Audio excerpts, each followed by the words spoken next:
Oh yes, my Straight Talk family, let's keep moving on. And when you hear that theme song, you know it's time for me to extend a very pleasant evening to you, extend evening greetings to you, and to the entire world.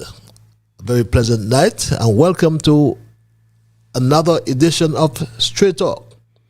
I say good night in particular to those here at home in St. Kitts-Nevis and throughout the entire Caribbean region.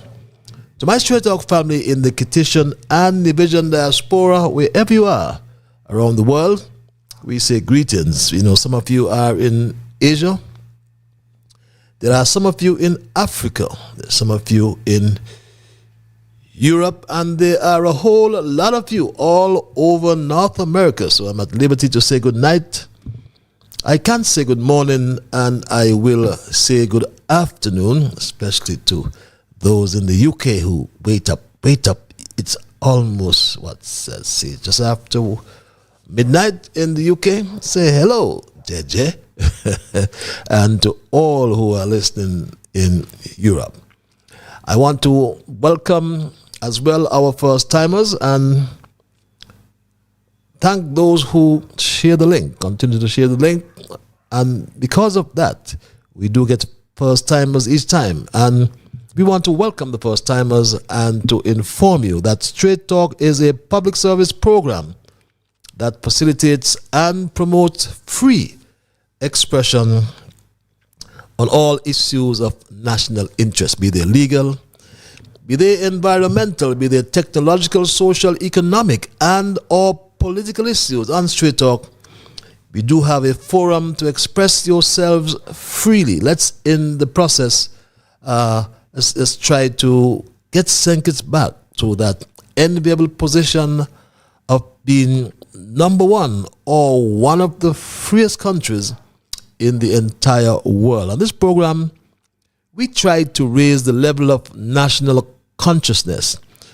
We try to raise the level of national discourse by alerting our people to their rights, to their responsibilities, and certainly to their obligations. My name is Ian Patches Liburn, and I give Almighty God thanks for blessing me with yet another opportunity to join you in conversation on yet another occasion.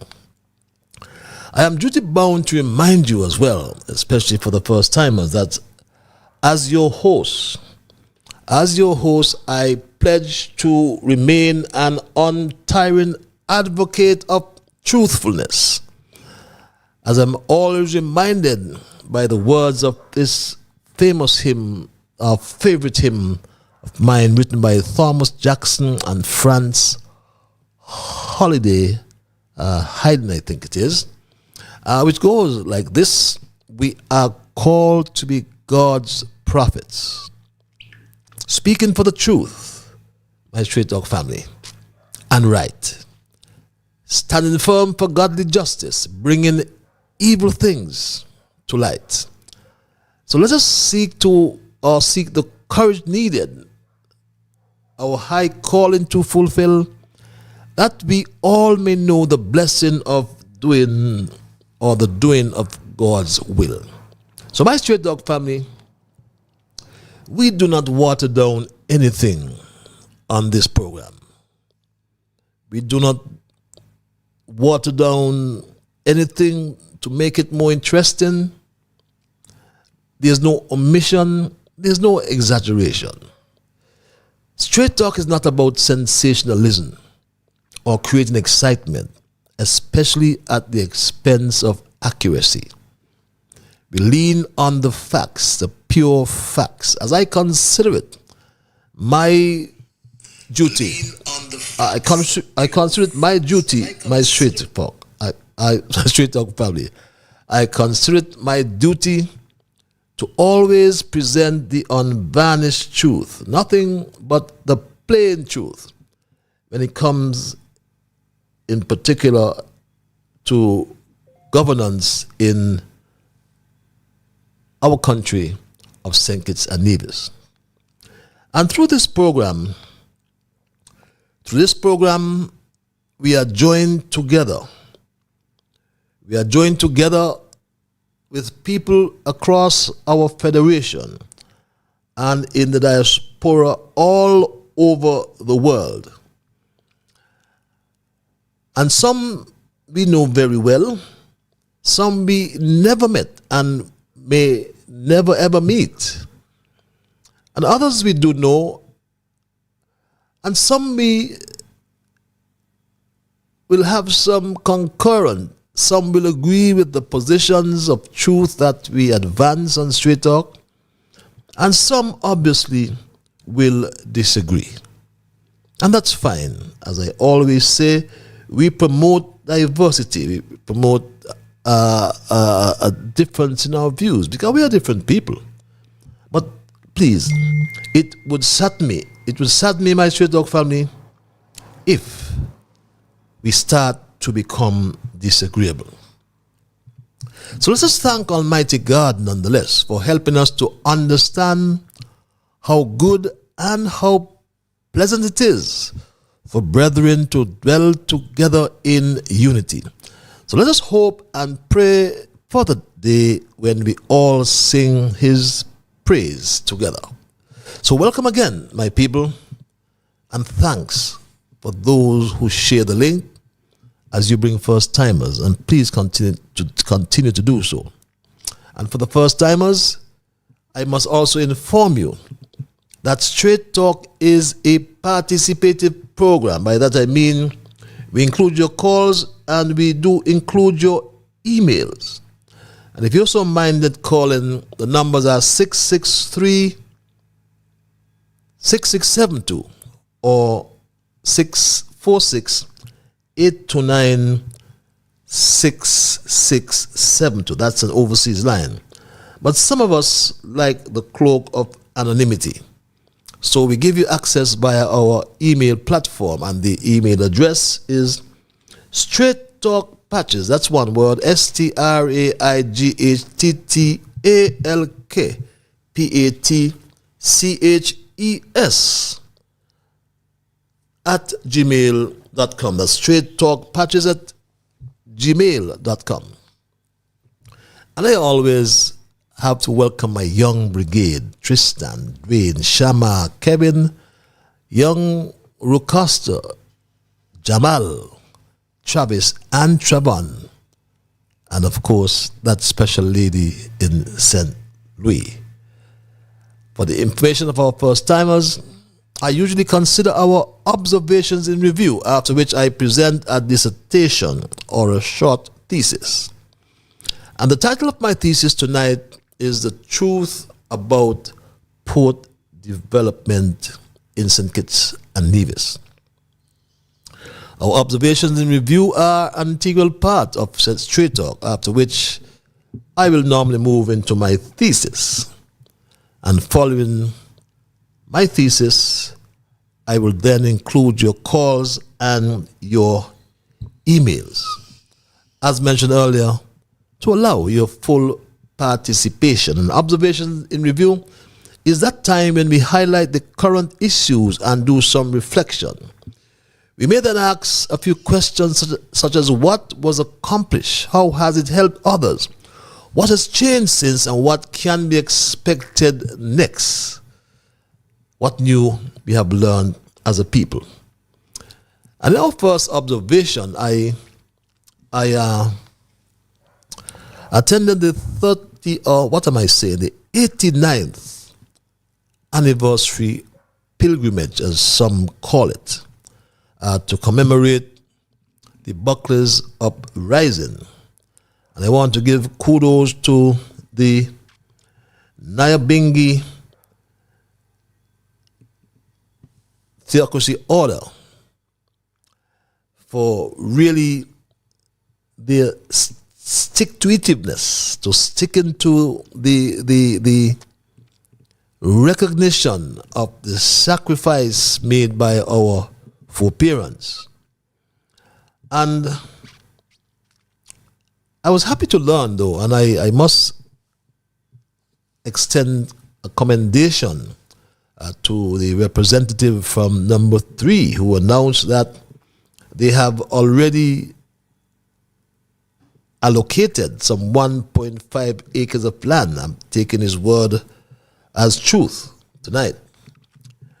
And he also added that the owners in the area have agreed in principle to negotiate, beg your pardon, relinquishing land owned in the Bucklers area there in order to facilitate the Bucklers Uprising Monument Park. And that is good news because it's been talked about for so long. This monument is still outstanding. And come January 28, 2025, God's willing, that would make 90 years since that uprising that spread throughout the Caribbean and led to the Mowing Commission, a Straight Dog family. And if and when that monument is constructed, it would be a testimony to the respect that we have given to those who suffered, those who got killed, and those who, because of them, has led to adult suffrage and that gave a right to elect a government of our choice here in St. Kitts and Nevis.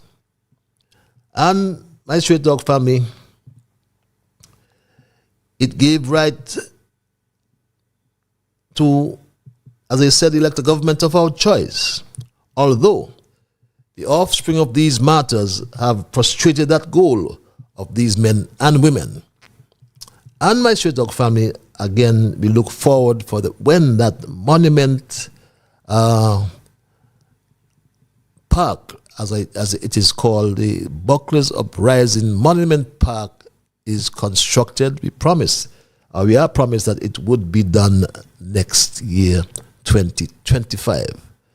Dr. Joe also said he has allocated or committed $1 million to that construction. So I know that the Nyabingi Theocracy Order, as they said, will hold his feet to the fire.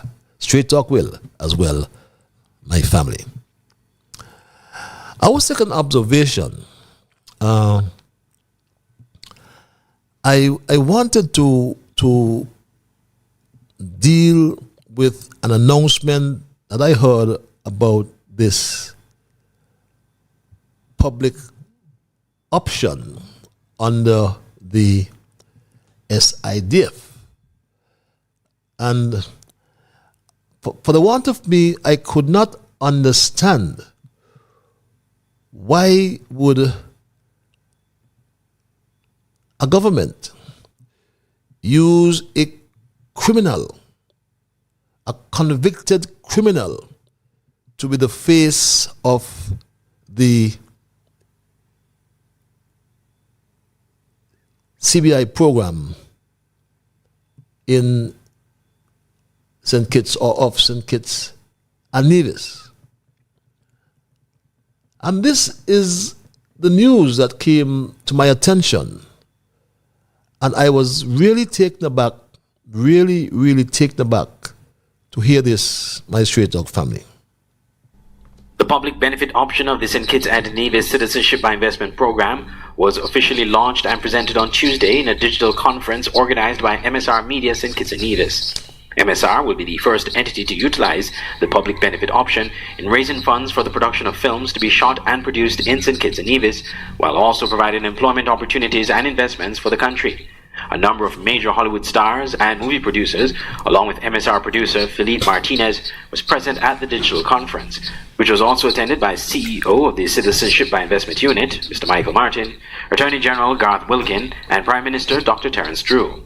Also, during the digital conference, the Attorney General and the Prime Minister provided assurances that the abuse of the program, which happened in the past, where passports were sold under the legally prescribed amount, has come to an end, thanks to new regulations pushed through by this current administration. The Attorney General assured that the new laws ensure that not only that new applicants cannot purchase below the legal amount of $250,000, but that applicants who purchased at a lesser price for previous projects just before the change of government would have to reapply.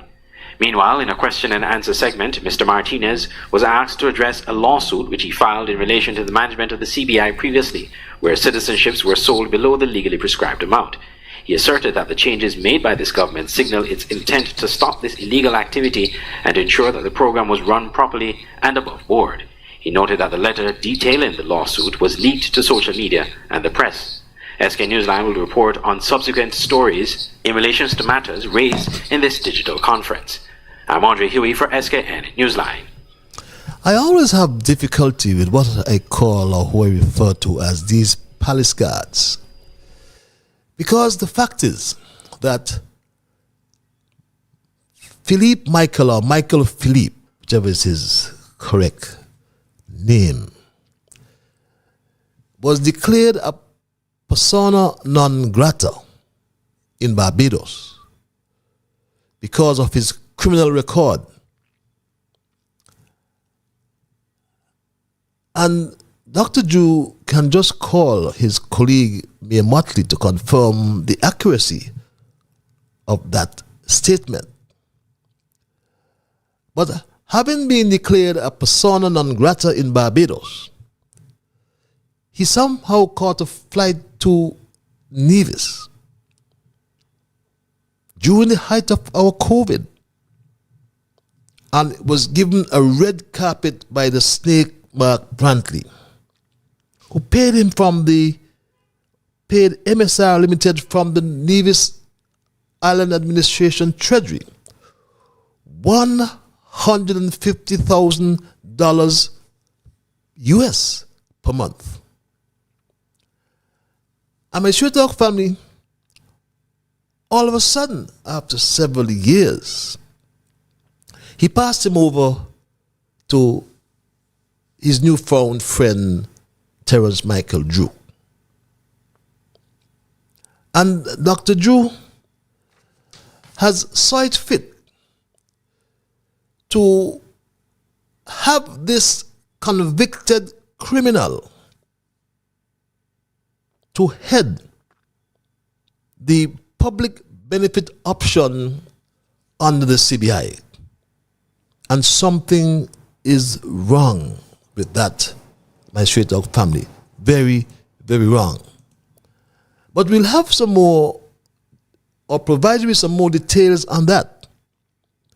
But I'm so disappointed with this palace guard asking about some frivolous defamation case instead of looking at the morality of this criminal heading a component of our trade in these passports. But that's how it goes in this new climate created by the new administration, who had the chief advisor it was a pine, should have been convicted himself. But my Straight Talk family, in my next observation, I recall there's an American police procedural crime drama television series called Criminal Minds, which was created and produced by one Jeff Davis. The series premiered on CBS way back in 2005 and concluded, I believe, was in 2020. And as we speak, I believe it's been revived by the Straight Talk family. As we speak, I believe it has been revived. And At present, but it is about a group of criminals, my straight talk family.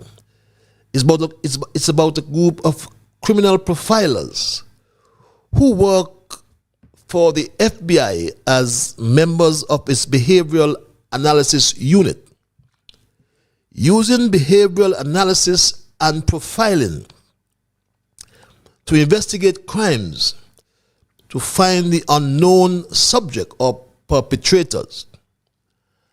And this show tells the story of the team as they work various cases and tackle their personal struggles. Well, obviously, the Attorney General Garth Lucien Wilkin still has his own struggles with morality. He still has his own struggles with accountability and integrity in public life.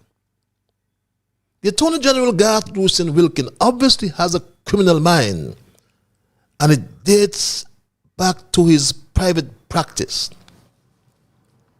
But more than that, the Attorney General Garth Lucien Wilkin do not like poor people.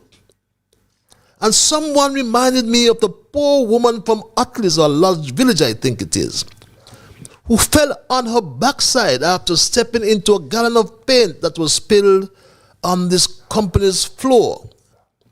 Until today, she struggles with an injured back.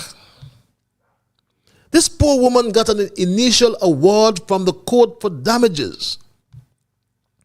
But Garth Lucien Wilkin, representing the company in his then private practice, appealed the decision and was heard saying that this poor woman would not get a penny as she had cancer before the fall. Now Garth Lucien Wilkin is going to hell because he's wicked. And what he did to his nanny, according to a high court, constituted a criminal offense. Garth Lucien Wilkin, I therefore opine, has a criminal mind. That is why he said, or that is why he would say, I should say, things like this, my straight dog family. He would say things like this. Our Procurement Act requires that there be a competitive bidding process to ensure the government gets value for money, and it makes it a crime to spend money from the Treasury without the procurement process being completed.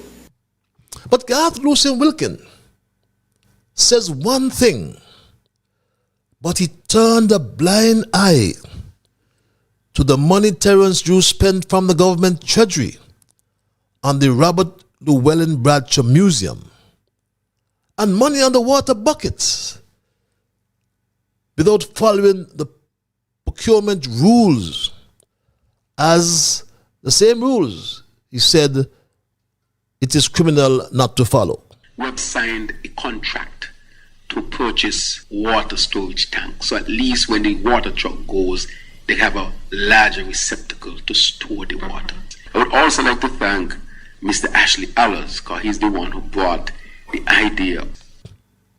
And I want you to listen to me carefully, my straight dog family, because the criminal mind of Garth Lucien Wilkin is presently at work, and he is negotiating the construction of a desalination plant with Royal Utilities.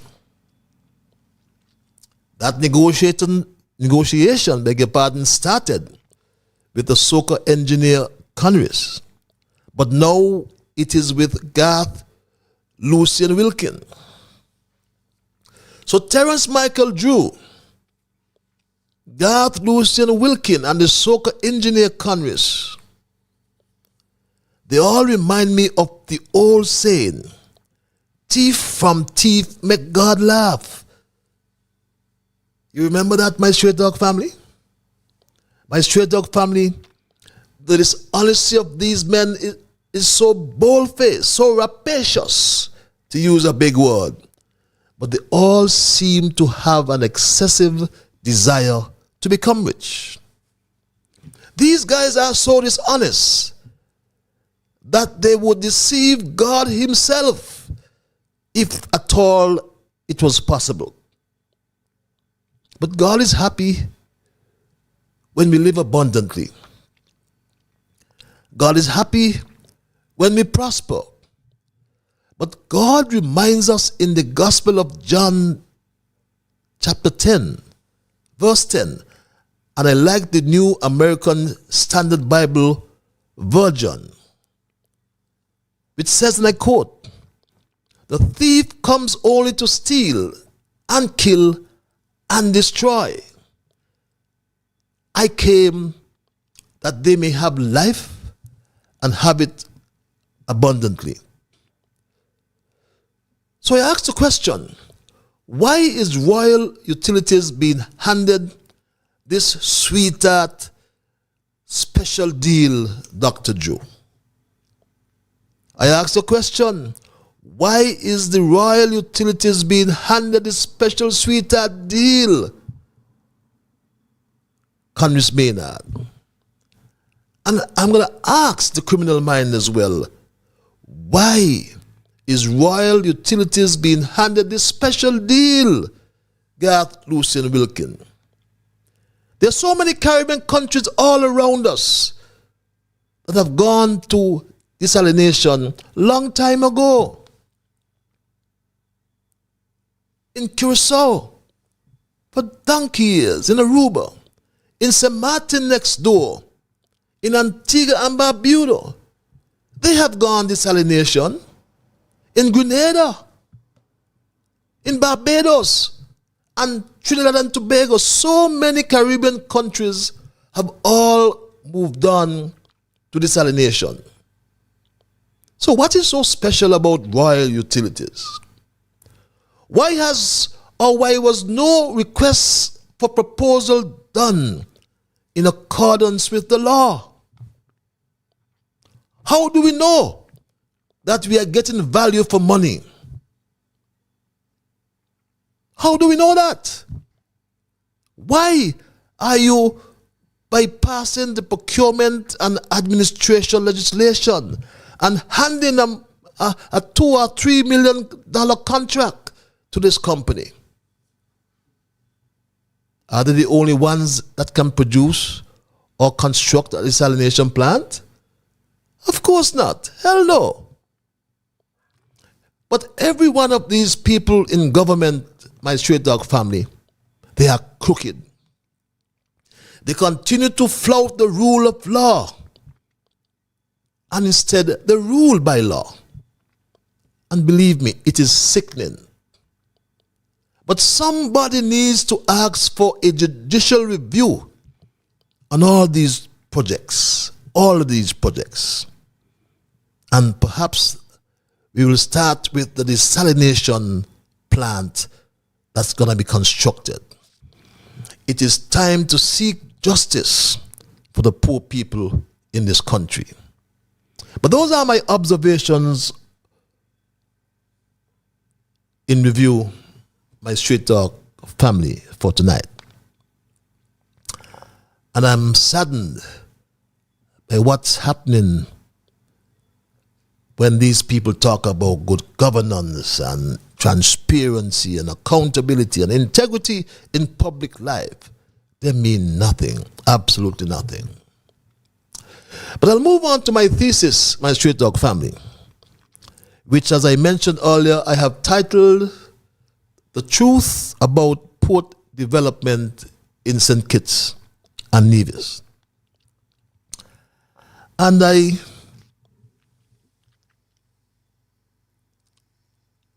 submit that our air and seaports are critical national infrastructure that many of us often take for granted.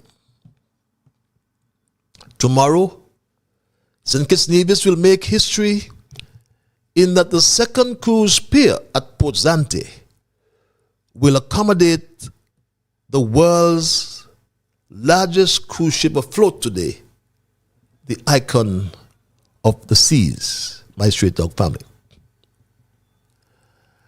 history will be made. Not because of that, but also because St. Kitts and Nevis will be the first port of call on its very first sailing itinerary. This fact has therefore prompted me to focus on port development in St. Kitts-Nevis,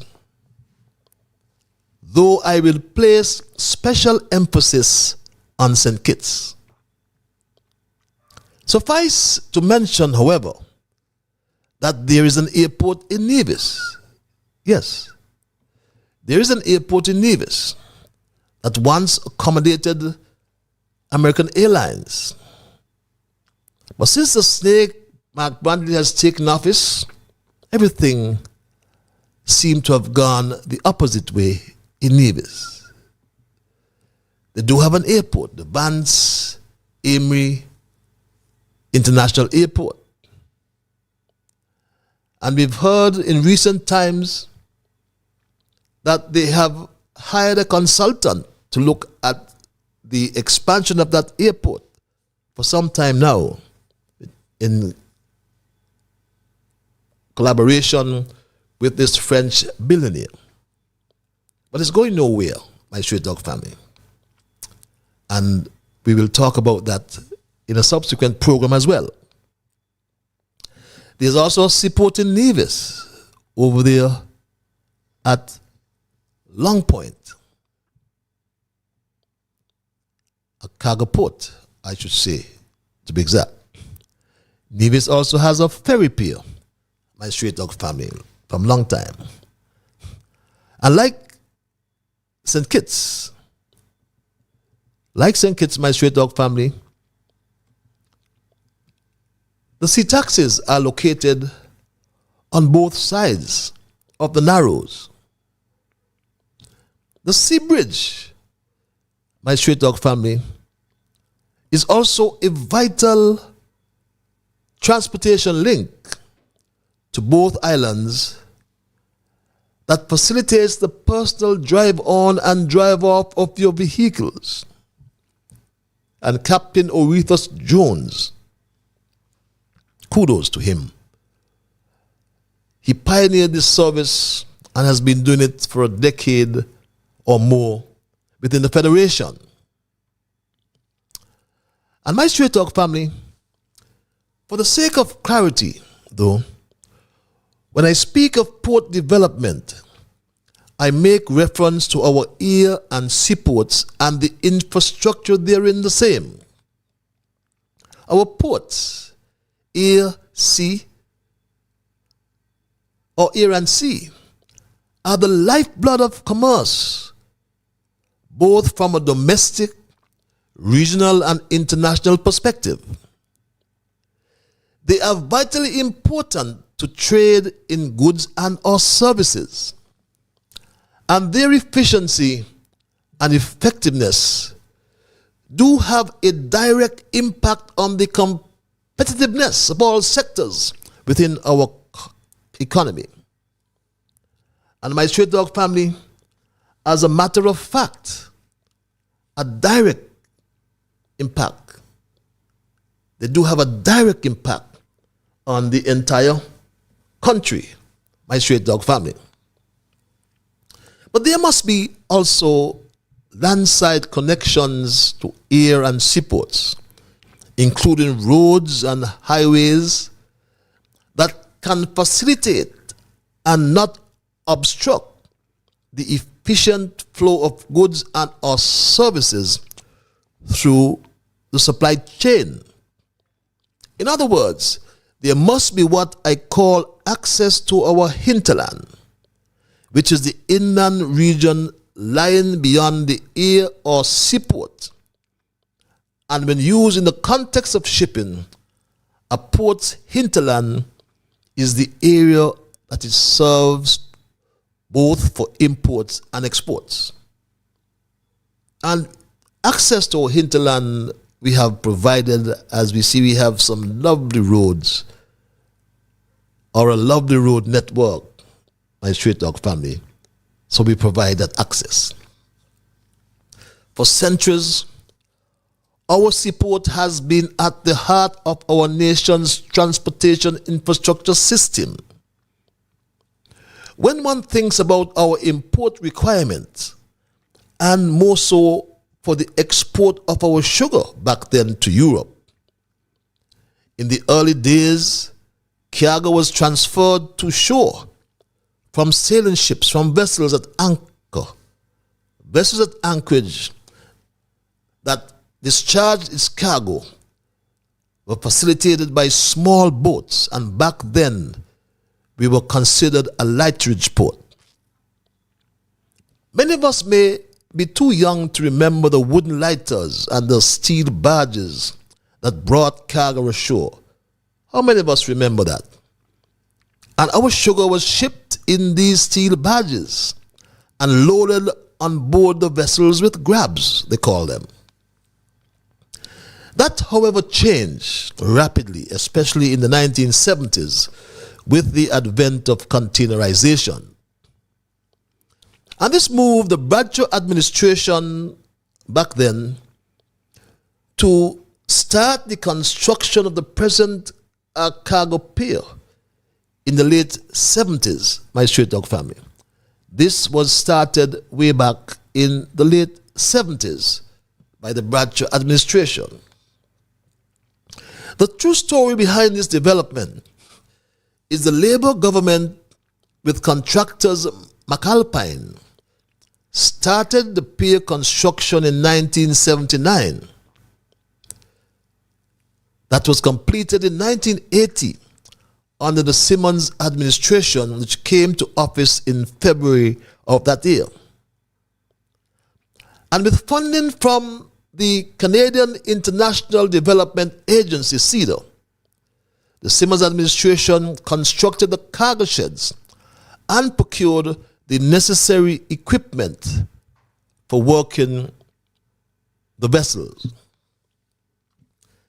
Through negotiation, or rather, though the negotiation for this construction project went on for years, after we gained associated status from Britain, Bradshaw's focus was on shipping sugar to Europe and insisted on the railway line which came from the sugar factory over there in Kitts-Nevis right onto the cargo pier. The idea was to have the engines go right onto the pier and dump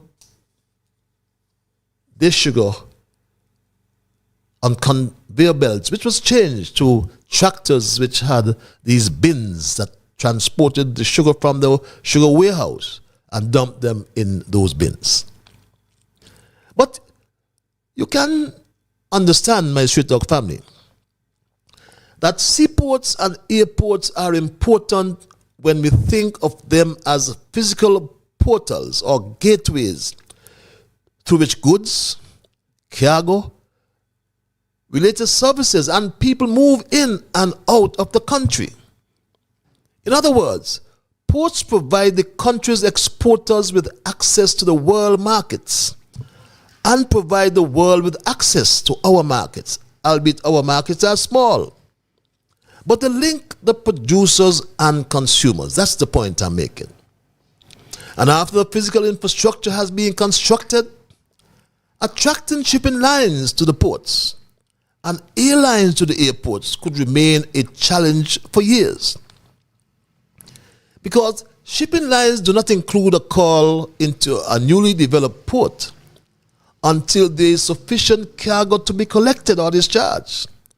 Likewise, airlines do not plan scheduled landings at airports until there is a base load of passengers and cargo. The airlines want, as we say, bum on the seats.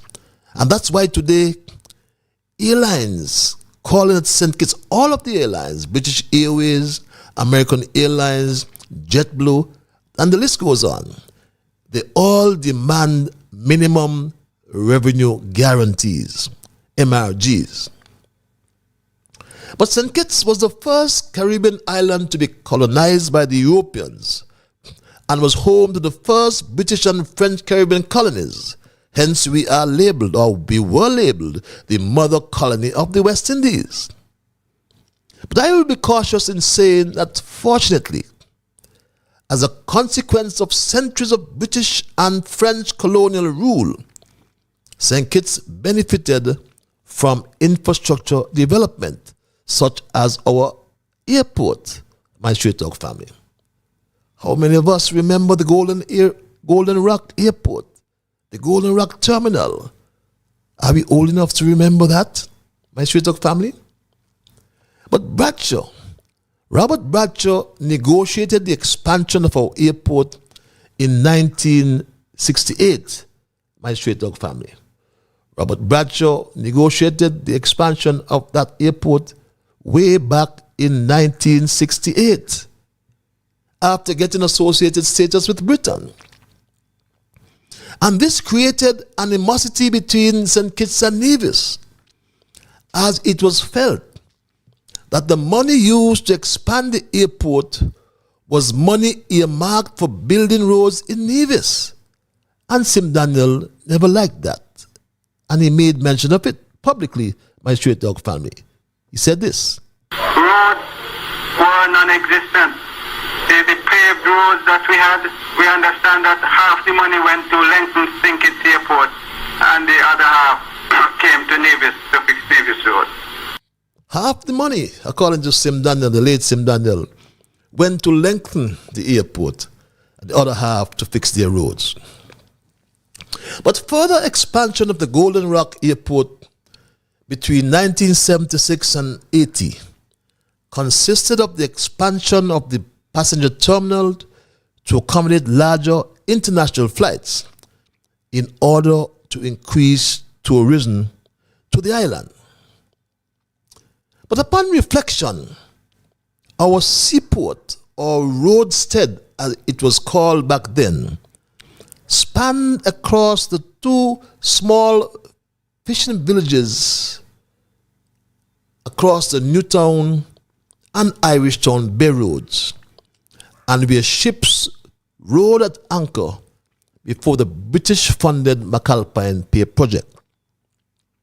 Our airport was like a sleepy village in the middle of a cane field before the British-funded Higgs and Hill development project began.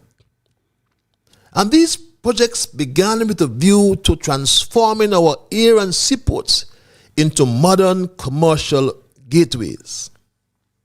But fast forward, my Straight Talk family, to 2015, and we already exposed the deteriorating conditions of the airport runway and taxiways, which we inherited and needed to be addressed to maintain, my Straight Talk family, our international airport status, and to facilitate the increased size of aircraft and airplane traffic, my Straight Talk family.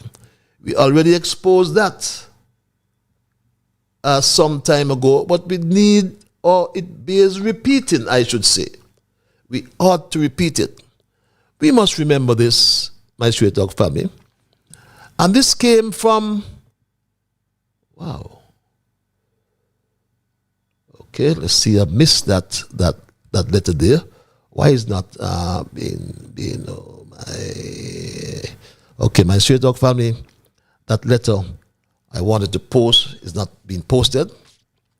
But my Straight Talk family, we were forced to upgrade the facilities at the Robert Llewellyn Bradshaw Airport. The entire runway was resurfaced, and taxiways Alpha, Bravo, and Charlie were all resurfaced. 3 taxiways. We provided the drainage there at Alpha, the main taxiway. And just recently, they resurfaced the eastern portion of the apron and tried to claim the entire airport development enhancement. My Straight Talk family also installed environmentally friendly lighting, airport lighting, solar lighting to be exact. And we know that during the peak days, the passenger traffic surpassed the terminal capacity. So as to address this, we decided to reconfigure the airport terminal to increase the passenger holding space. And we took out the waving gallery. You'll recall now there's no waving gallery. And that was converted to Gate 5 in order to accommodate an additional 100 passengers, my Straight Talk family. And the intention was to relocate all administration and operating offices upstairs to other areas. And we did that at a total cost of some $72 million. But this brings us to the seaport, my Straight Talk family. Recall, persons traveling to Nevis on the T-Unity can do so in comfort, air-conditioned comfort, because we did construct a brand new ferry terminal. And this, obviously, this upgrade complements our cruise tourism business. My Straight Talk family, what next did we do? You will recall that in 2018, my Straight Talk family, in 2018, we surpassed the 1 million passenger mark. And this, along with the very good passenger experience scores, resulted in St. Kitts being upgraded, beg your pardon, to Marquis Port status. This was big, and our intention was to maintain the status. And given this, my Straight Talk family, I, along with members of management of SCASPA, stakeholders, and members of the tourism department, including then Minister Grant, we made sale calls to various cruise lines to ensure that we can double the capacity in the near future and to understand how we can improve the passenger experience on St. Kitts so that they can keep on coming. It meant also that we needed to improve the way we did business, my Straight Talk family. We need to have a fully functioning marine and cruise operations department with the relevant tools to manage the operations, including technology and fully trained staff. And, of course, we completed the brand new second cruise pier. And my Straight Talk family, the second cruise pier is a type of transformative infrastructure that will always help to produce prosperity for all of us, but more so for those in the grassroots economy. Transformative infrastructure is infrastructure that provides lasting social and economic value for everyone, produces long-term prosperity for future generations, and creates the conditions to transition towards a resource-efficient, sustainable economy, and as Dr. Drew likes to talk about, the sustainable island states. And someone who I do not know, my Straight Talk family, wrote this email to my Straight Talk program last Thursday, and I felt duty bound to reread this entire message tonight, which goes like this, and I quote, "Good evening, Patches and the Straight Talk family. Reflecting on the past, it's remarkable to consider the transformative journey of what was once mockingly dubbed the Avocado Pier by the St. Kitts-Nevis Labour Party members. This term, a derisive nickname for the ambitious cruise ship pier project, was coined during your tenure as minister. Little did critics know that your vision and determination would ultimately lead to the development of a pier capable of accommodating the largest cruise ships in the world. It's noteworthy to recall the challenges faced during that time, including opposition from figures like Denzel Douglas, who went so far as to write a letter urging Canadian financiers to withhold support from the pier's construction, my straight dog family. Despite the skepticism and resistance, your unwavering commitment prevailed. Fast forward to today, and the very same individuals who once dismissed the project are now attempting, beg your pardon, to claim credit for its success. Do you believe that? Yes, it's true, my straight dog family.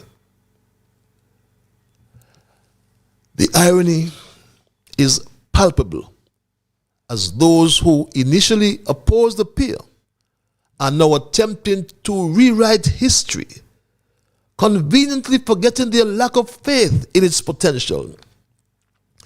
Their attempt to claim the pier's success exposes a certain short-sightedness within the Kitts-Nevis Labour Party's leadership, showcasing a stark absence of foresight and vision.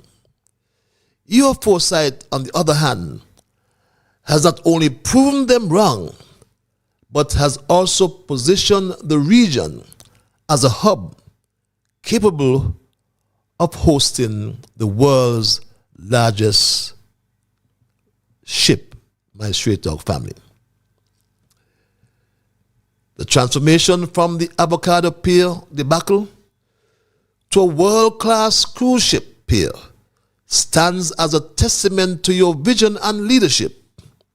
It serves as a reminder that progress often requires bold decisions and a steadfast commitment to a vision, even in the face of opposition. As the current state of the pier speaks for itself, it's essential to recognize and appreciate the positive impact it has had on the region, all thanks to your forward-thinking approach and determination, unquote. And yes, my straight dog family, I can hear Nigel Carty in the parliament. I heard him loud and clear, my straight dog family. Mr. Speaker, the pier is a spoiled pier. The pier can't be used. The pier can't be used. I can also hear his then leader Denzel Douglas as well in the parliament. Do you remember them, my straight dog family? Mr. Speaker, we want to know what is happening with this second cruise pier. A whole pier built, and you still can't use the pier. The pier spoiled, they say. And my straight dog family, I listen though to the captains that use the pier. Like this captain who said this, my straight dog family. It is very nice. The new pier is very wide, and it is much better actually than the previous one. And it's a very nice construction. And for us, from the marine side of you have enough fenders, enough bollards, nice and safe, with much better angle against the wind also. So congratulations, this is amazing. Amazing is the word. But we really do not need any other testimony than that one from one of the many captains that use the pier. But Douglas failed to construct the pier, my straight dog family, in his nigh 20 years in office. And I did just that with the support of my cabinet in team unity in just 3 years. His minister, Ricky Skerritt, said this. Recall my straight dog family. This is a project that has been undergoing significant discussion and negotiation for a very long time, for several months, and a certain timetable had been set, which included a signing for today. As I speak right now, the parties are upstairs, still going through some of the legal shenanigans. That is how lawyers work. None of us in here can control that, and unfortunately, there have been significant delays this morning in terms of fine-tuning and making sure that everybody's comfortable. I cannot guarantee that those experts in the law will all come to the same page at the same time by the time we finish this breakfast. I just wanted to alert you that the fact that the Prime Minister is here, the fact that I am here, the fact that all of you are here is a very positive development. And even if the signatures do not get put on the actual agreement this morning, nothing will stop this project from going forward. Tourism Minister Richard Skerritt. But something stopped it, my straight dog family. And the question arose and still arises. What was the secret or dishonest activity or maneuvering that caused the Cashman barges to sail? Because Ricky Skerritt spoke about shenanigans. What are shenanigans? The secret and dishonest activity. That's a shenanigan. But my straight dog family, Douglas failed to deliver.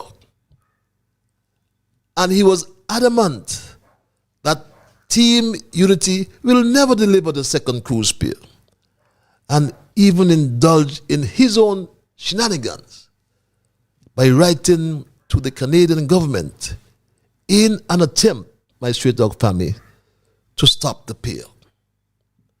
Douglas wrote this letter in his capacity as leader of the opposition, my straight dog family. Take your time. Let's read it together. Mr. Martin Zablocki, President and CEO of the Canadian Commercial Corporation, CCC. Dear sir, I write you, beg your pardon, in my capacity as leader of the opposition in the National Assembly of St. Kitts-Nevis, as well as the leader, beg your pardon, of the St. Kitts and Nevis Labour Party. For your information, I have been a sitting member of the Parliament for 28 years, and I served as Prime Minister of the Federation of St. Kitts and Nevis for nearly 20 years, from 1995 to 2015. During my tenure as Prime Minister, my government constructed the existing cruise pier at Port Zante, Wadalai, in downtown Bastia, and facilitated negotiations towards the construction of a second pier.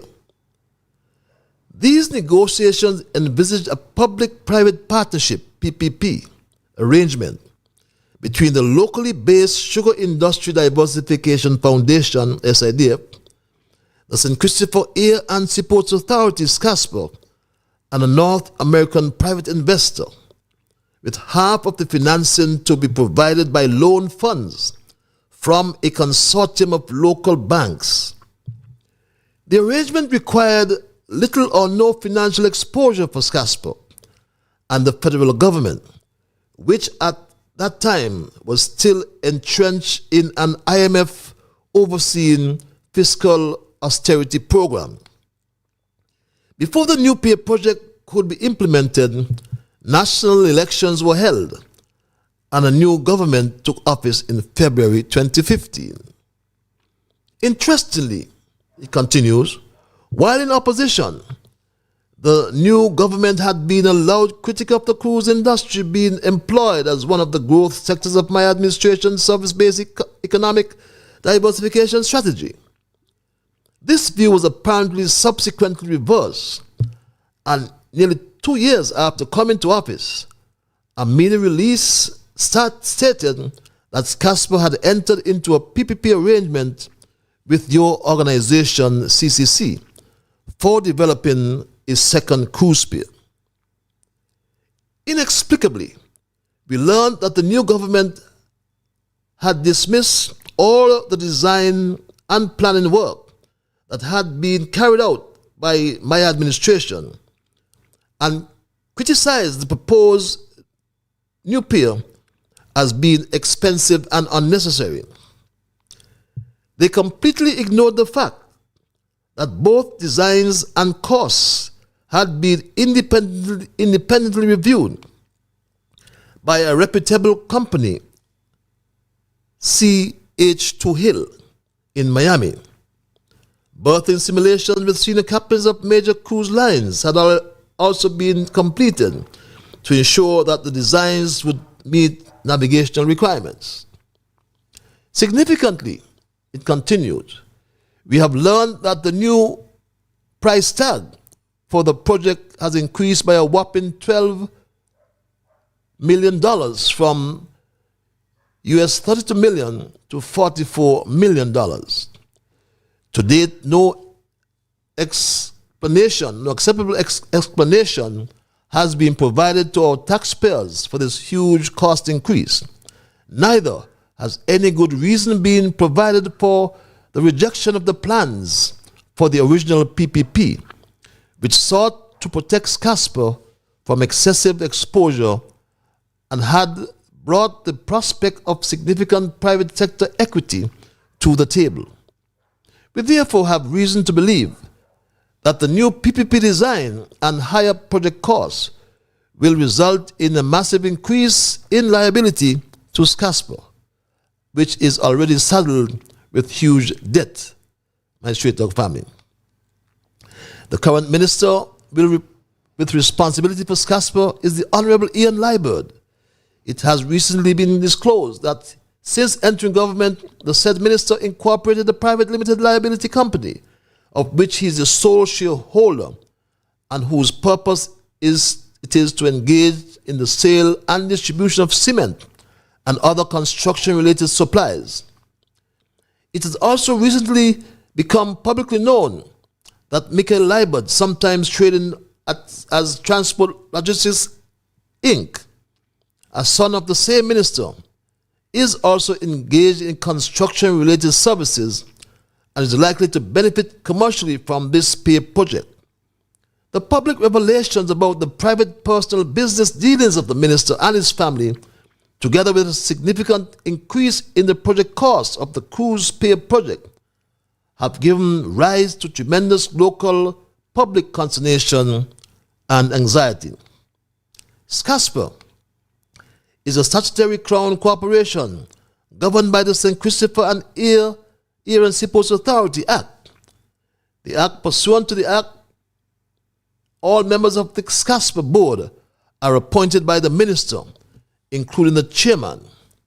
While the Act provides that each member is appointed for a term not exceeding 3 years, the tenure of each member is also determined by the minister, who may revoke the appointment of any member at any time if he considers it expedient to do so. Mr. Libur's appointment as minister, he has presided over the termination of the SCASPA Chief Executive Officer, CEO, and 2 successive Chief Financial Officers, just in the past 12 months. Additionally, the financial accountant and senior accountant officer have both resigned, leaving behind a relatively unskilled and inexperienced fiscal management staff. All this followed the minister's abrupt termination of the services of the entire board of directors immediately on taking up office. I expect that as a Canadian Crown Corporation, CCC has a sterling and solid global reputation for good business ethics and is expected to comply always with the Canadian Corruption of Foreign Public Officers Act. Entering into this PPP arrangement, CCC may unknowingly be facilitating corruption in the government of St. Kitts and Nevis at the highest level. Therefore, On behalf of the official opposition in the National Assembly, I write to request that no funds be dispersed by you under your PPP arrangements with SCASPER, and CCC conducts a full and thorough investigation into this project, and CCC can assure the parliamentary opposition that we have no reason to believe that financing from CCC is facilitating corruption locally. That's coming from Douglas. Douglas asking the CCC not to fund the project, and now he wants to come and own it. You know, my Straight Dog family, when you look at them tomorrow stepping onto the pier, we don't want to wish them any ill, but you know what I mean. Douglas is about self and not country. We as a cabinet had an independent evaluation and risk analysis done by Ernst & Young. We also had a value for money analysis, my Straight Dog family. But nothing that Douglas did back then can water down the importance of this transformative piece of infrastructure. A monument that will last for generations in spite of all the obstacles. But now you know, my Straight Talk, the truth about port development in St. Kitts and Nevis. That's my story tonight, and I'm not going to change it.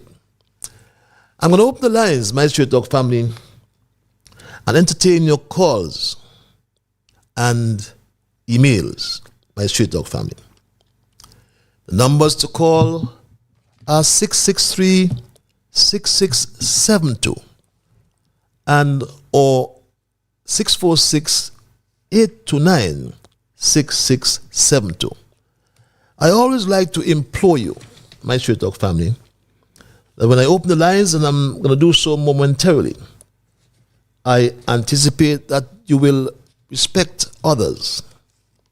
And to achieve that, you must first respect yourselves. Let us try to be fair to all concerned, and let us try to build goodwill and better friendships. Let's ensure that the things we say and or do will be beneficial to all concerned. And in doing and or saying those things, my Straight Dog family, let us strive to build a kinder, gentler St. Kitts and Nevis. With that said, at 9:12, I go to the lines, my Straight Dog family, and say good night to our first caller. Hello, caller. How is the Bible man? How is the Bible man tonight? How is the Bible man tonight? The Bible man is all right, Padre. Yes, give me a word of scripture. Give me a word of scripture. We need it. Oh, wow. Padre, the word of God said, Psalm 41, blessed is the man that considereth the poor. Yes. In the time of trouble, the Lord shall deliver him. Psalm 51. Create in me a clean heart, O God. Renew a right spirit in me. Mm-hmm. Psalm 34. I will bless the Lord all times. His praise shall continue in my mouth. Psalm 91.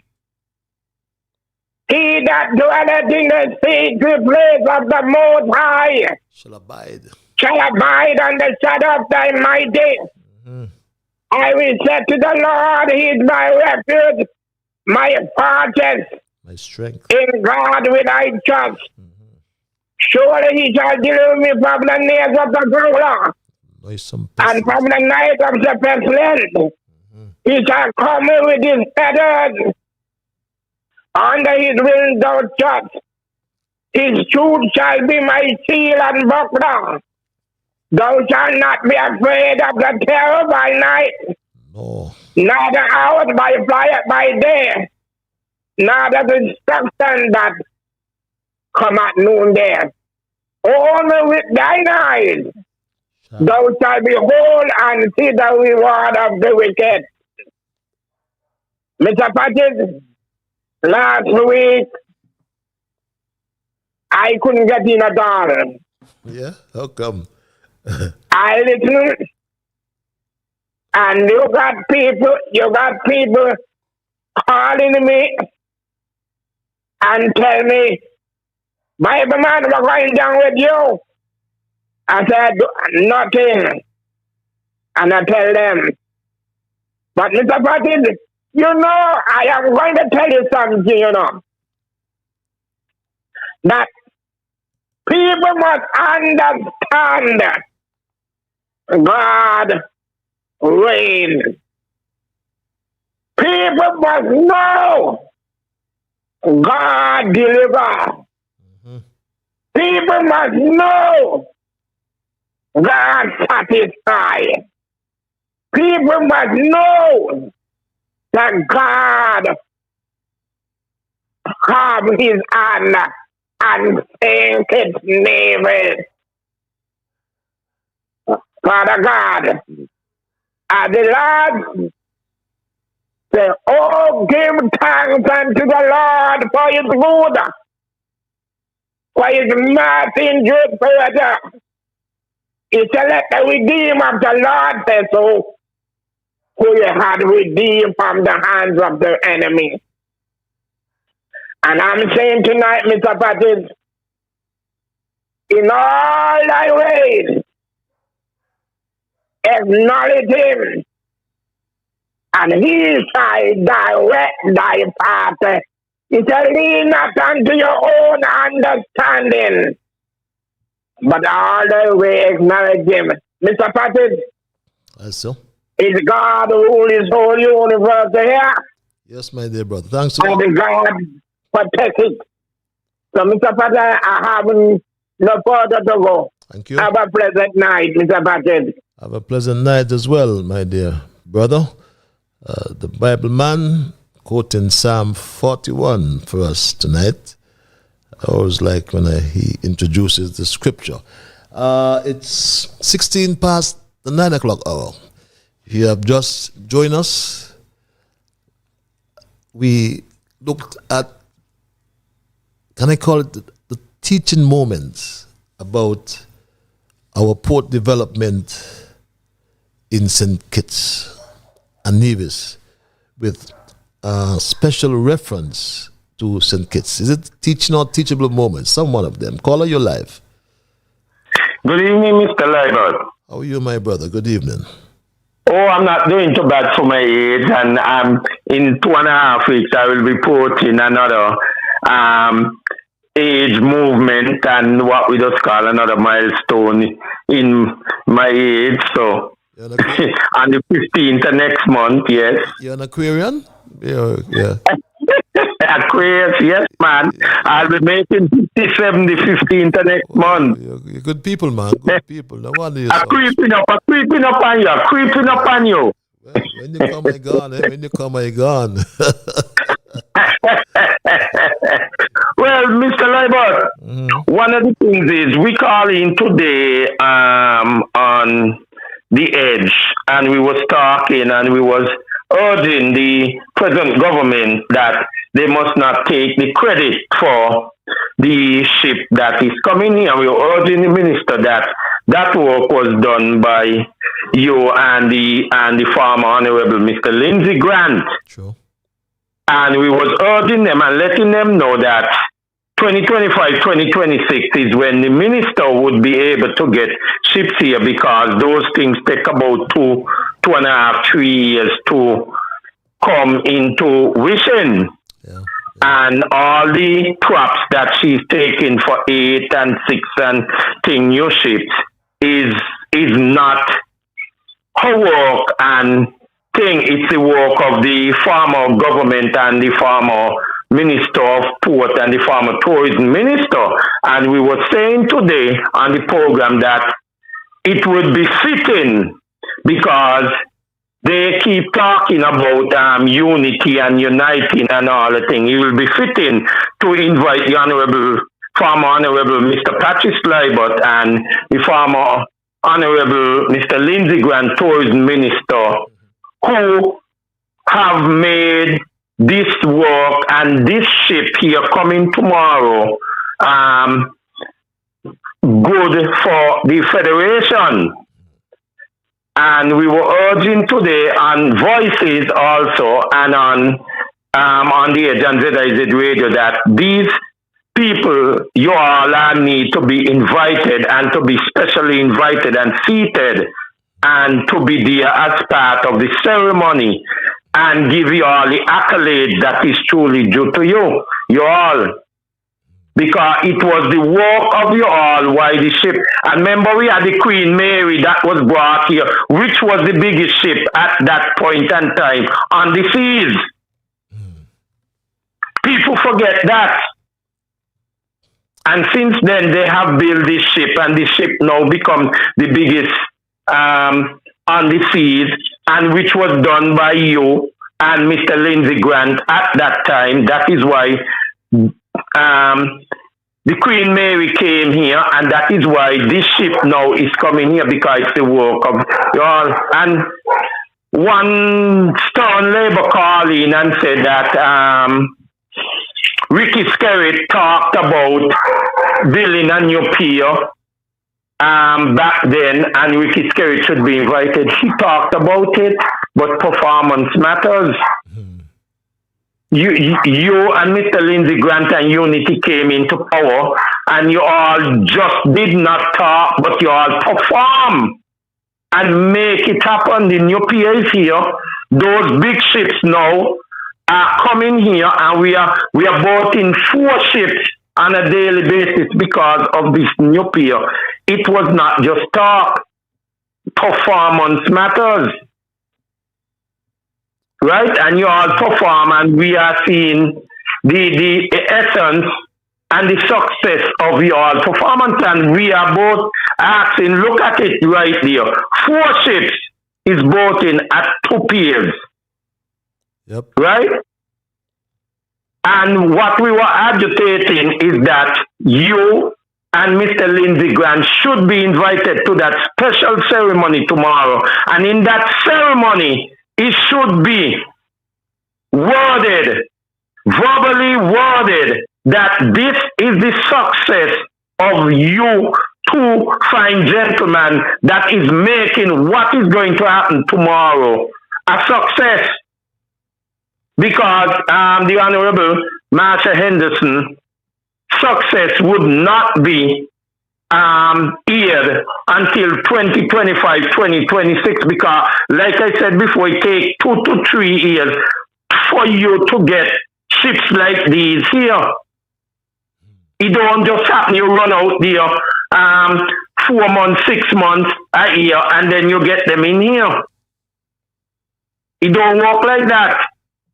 Even at the airport, you run out there and you do all the bidding, and you make all the necessary adjustment programs and policies, and see you don't get a plane in here in 2 months, 3 months.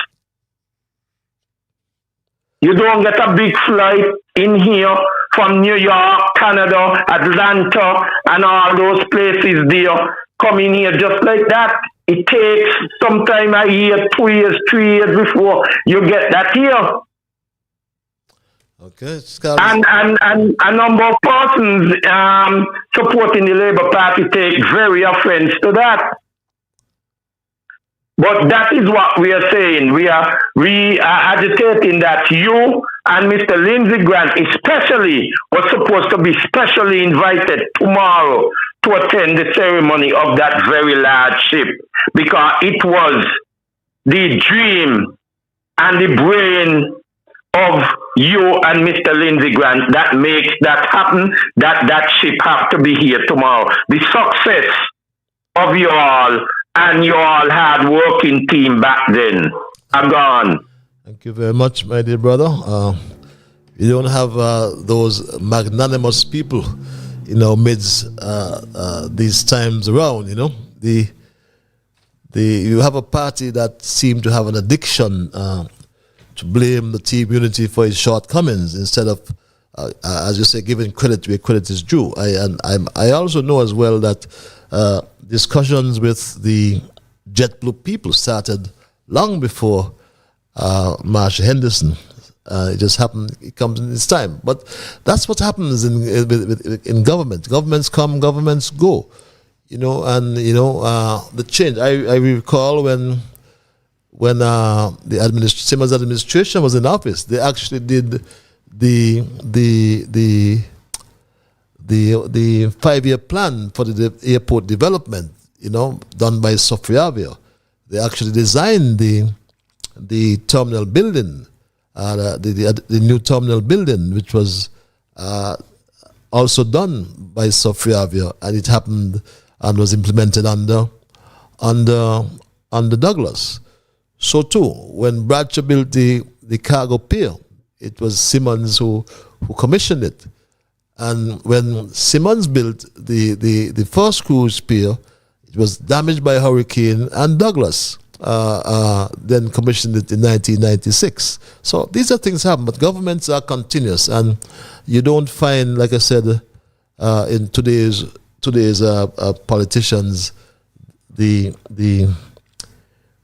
what you call it, the magnanimity coming out in matured people. Caller, you're live. Hello, caller. Greetings. Greetings, my brother. Eternal greeting and love to the ancestors and the powers of the Almighty. Blessed night to your brother Patrick, and blessed night to your listeners via YouTube and Facebook, I will say Facebook. It's in your service or your media stream. And blessed joy and peace to our ancestors who are commenced within this time of revolution stand in the 1935 Buckley's uprising at Mark 89 years ago. And knowing today is another day that commenced their movements on the other parts of the island to enhance what they see was unstable and unconditional changes that were needed to insist of looking at and being treated in a proper way for human rights. So this is where I would like to call in and emphasize, because I'm not talking about no gangsterism, but provided by no tourism structure that's not going to rise African people who are in these shows. Me not defend that thing at all. No big ship can bring no revolution change to St. Kitts-Nevis, as you all are promoting it for your political concept. It is failing our people. Tourism is not a value consideration to change our economical situation that we have on here. It was.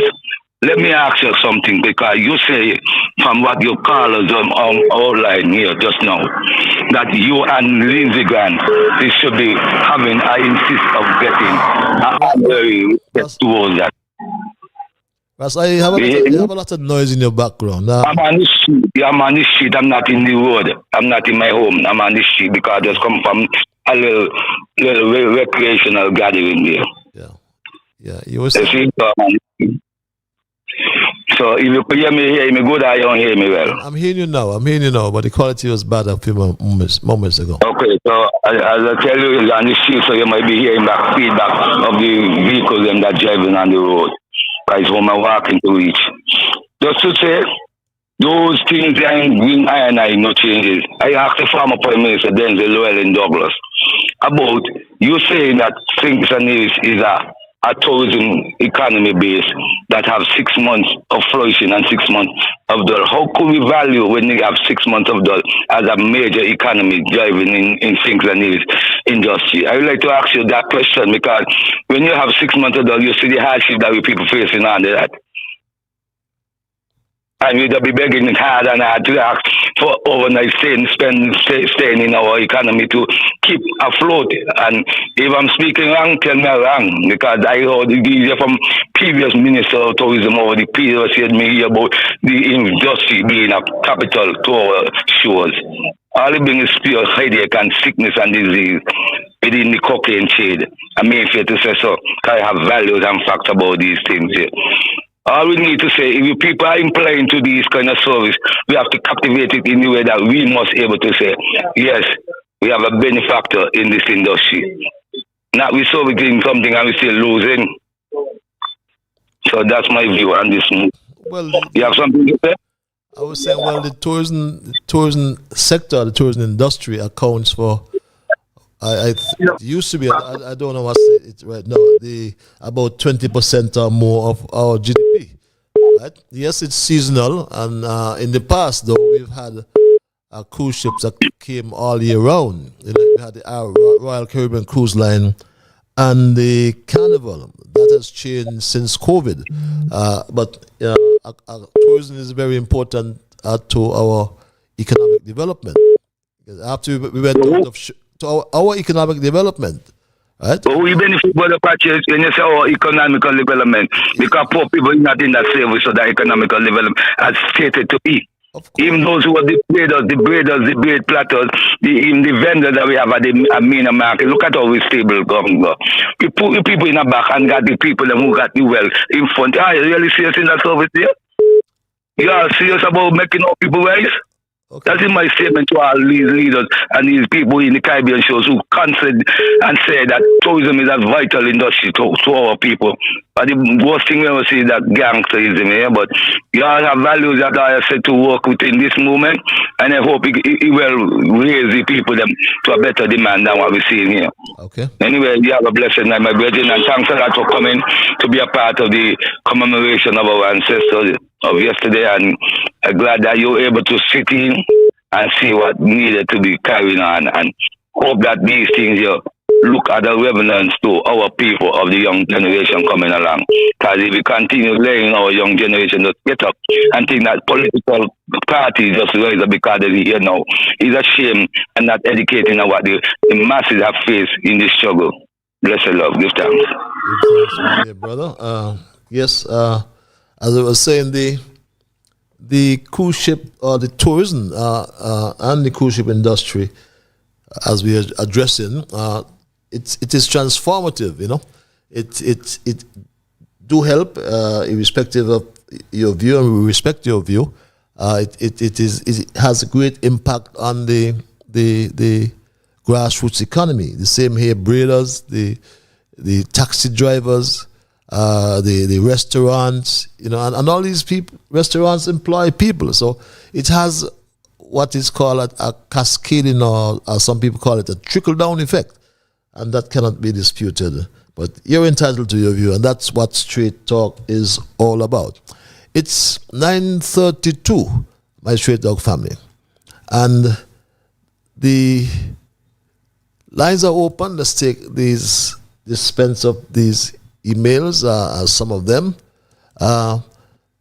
Sometime last week, I heard the Prime Minister regurgitating Dr. Douglas's pie-in-the-sky idea of transforming Old Road Bay by taking the road on the hilly mountain side and at the same time taking the Buckley's Bypass Road to Sandy Point and Newton Ground.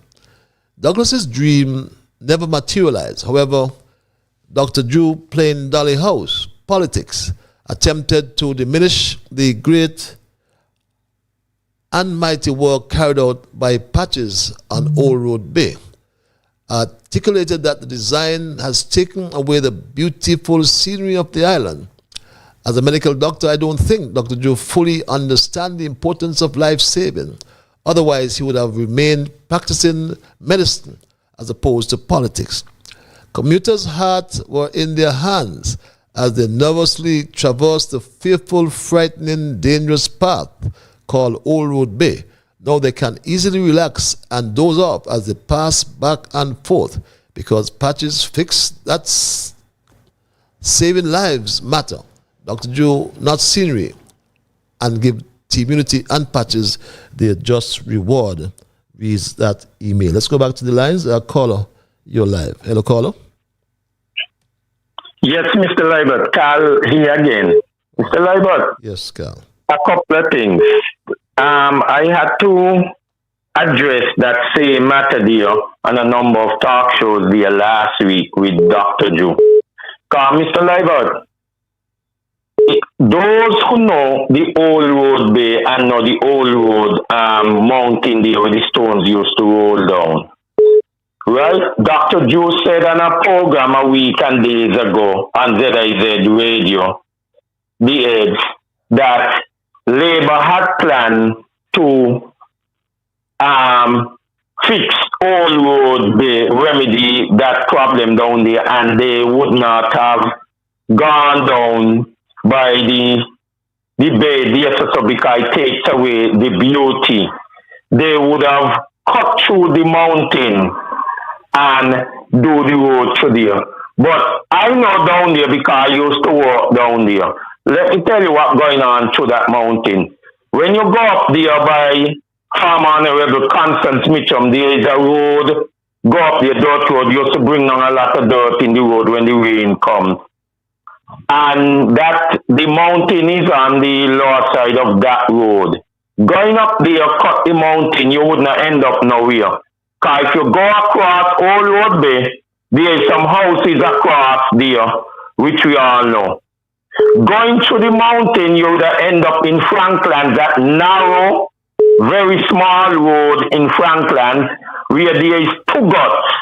There is one on the side of the mountain, and there is one on the other side of Constance Mitchum house that comes down to there, would have gone to the cemetery. We are now Spratnet is doing a project right there. Right? And then there is the old railway line coming through there. There's a lot of cassia trees, and there's also some lands between there, which was the lands of the late Cuthbert Sebastian. Michael, sorry to interrupt you, right? I mean, I think I played, and I'll play it before the program is done tonight, right? The engineering solution. What we found was an engineering solution for the issues at Old Road Bay, not a medical solution. I mean, Joe was just talking nonsense as he normally do.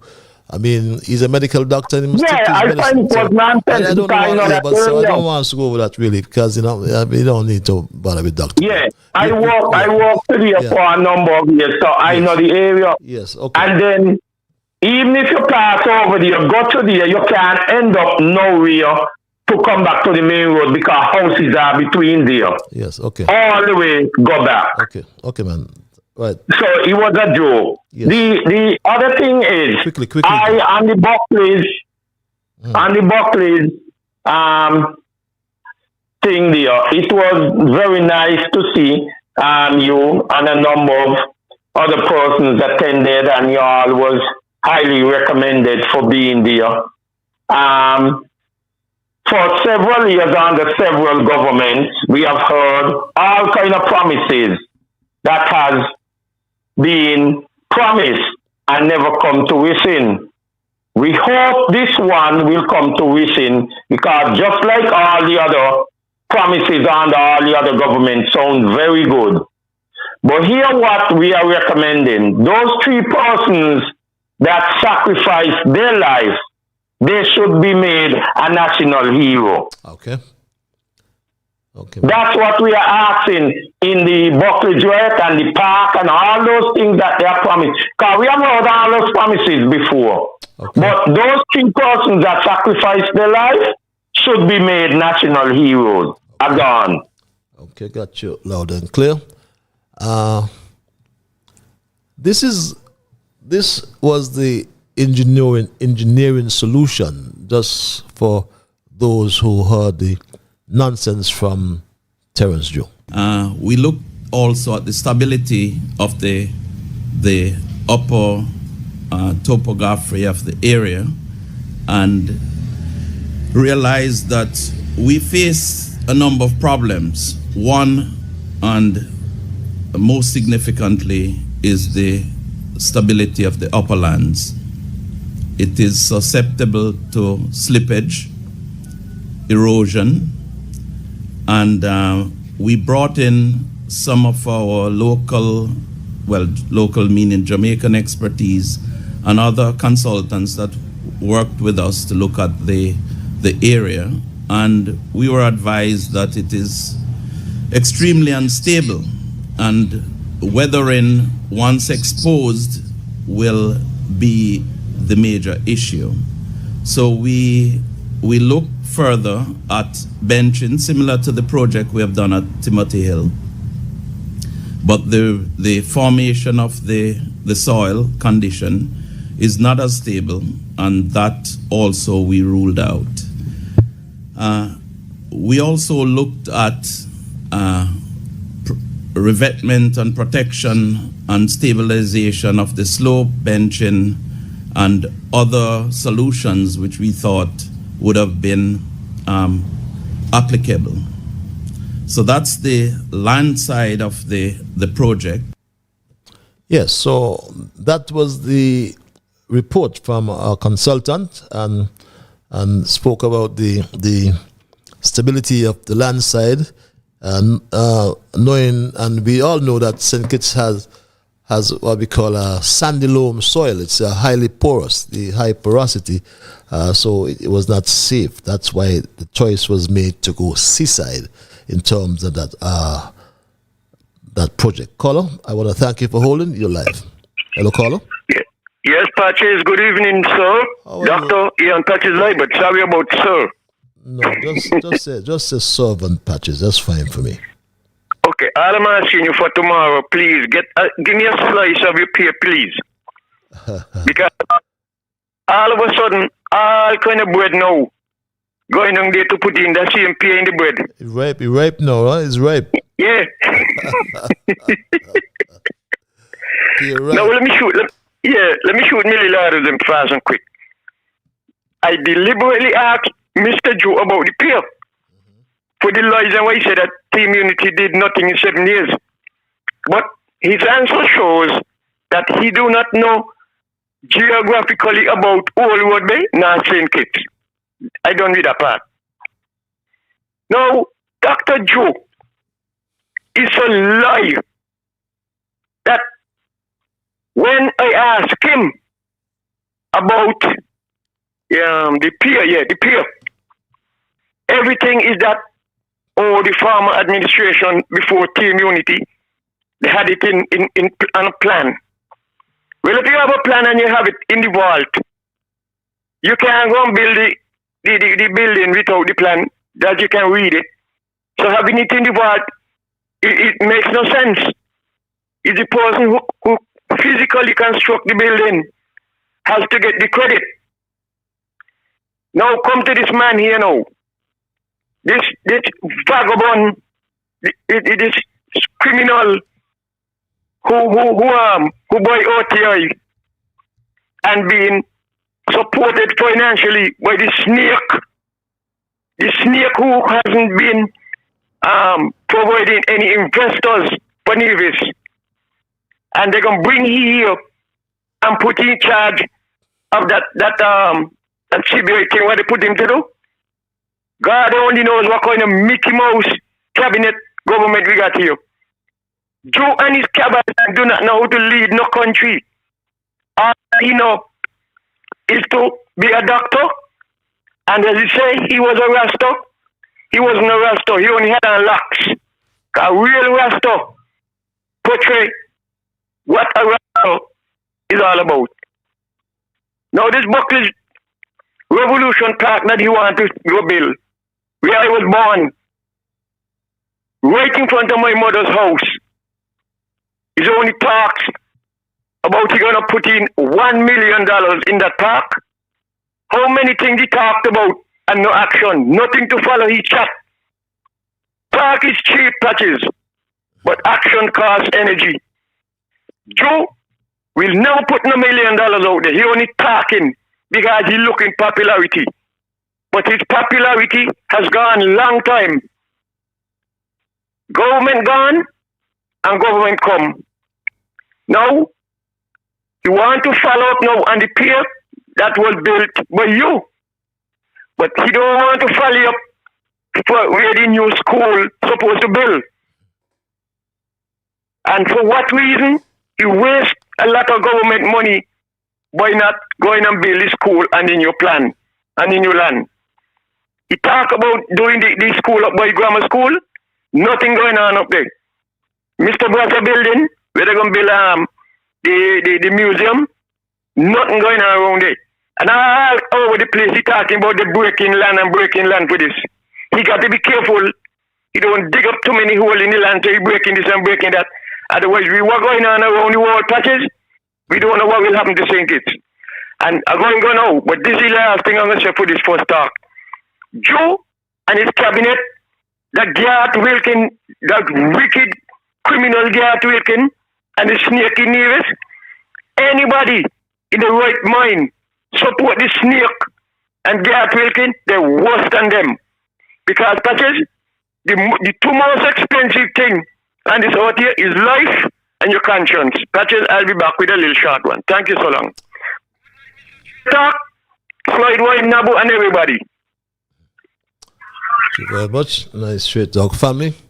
Mr. Libert, I recall when you were the sitting Minister of Infrastructure, Dwyer and others falsely accused you of procuring a business license with the intention to supply materials for the construction of the new pier.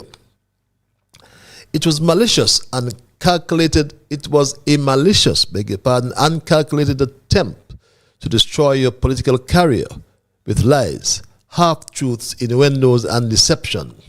However, when all was said and done, they all proved themselves wrong with total embarrassment. However, today they are all silent on the shell company that involved the minister for the demolition of the Bastia High School. Time has surely tell who are the real corrupt politicians, reads this email.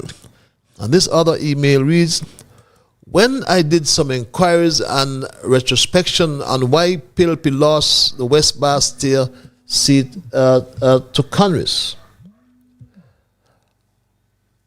I find it was a colossal mistake on the part of Aquila to select her political arch enemy, Congress niece Sherilyn Maynard Pemberton, to be her permanent secretary.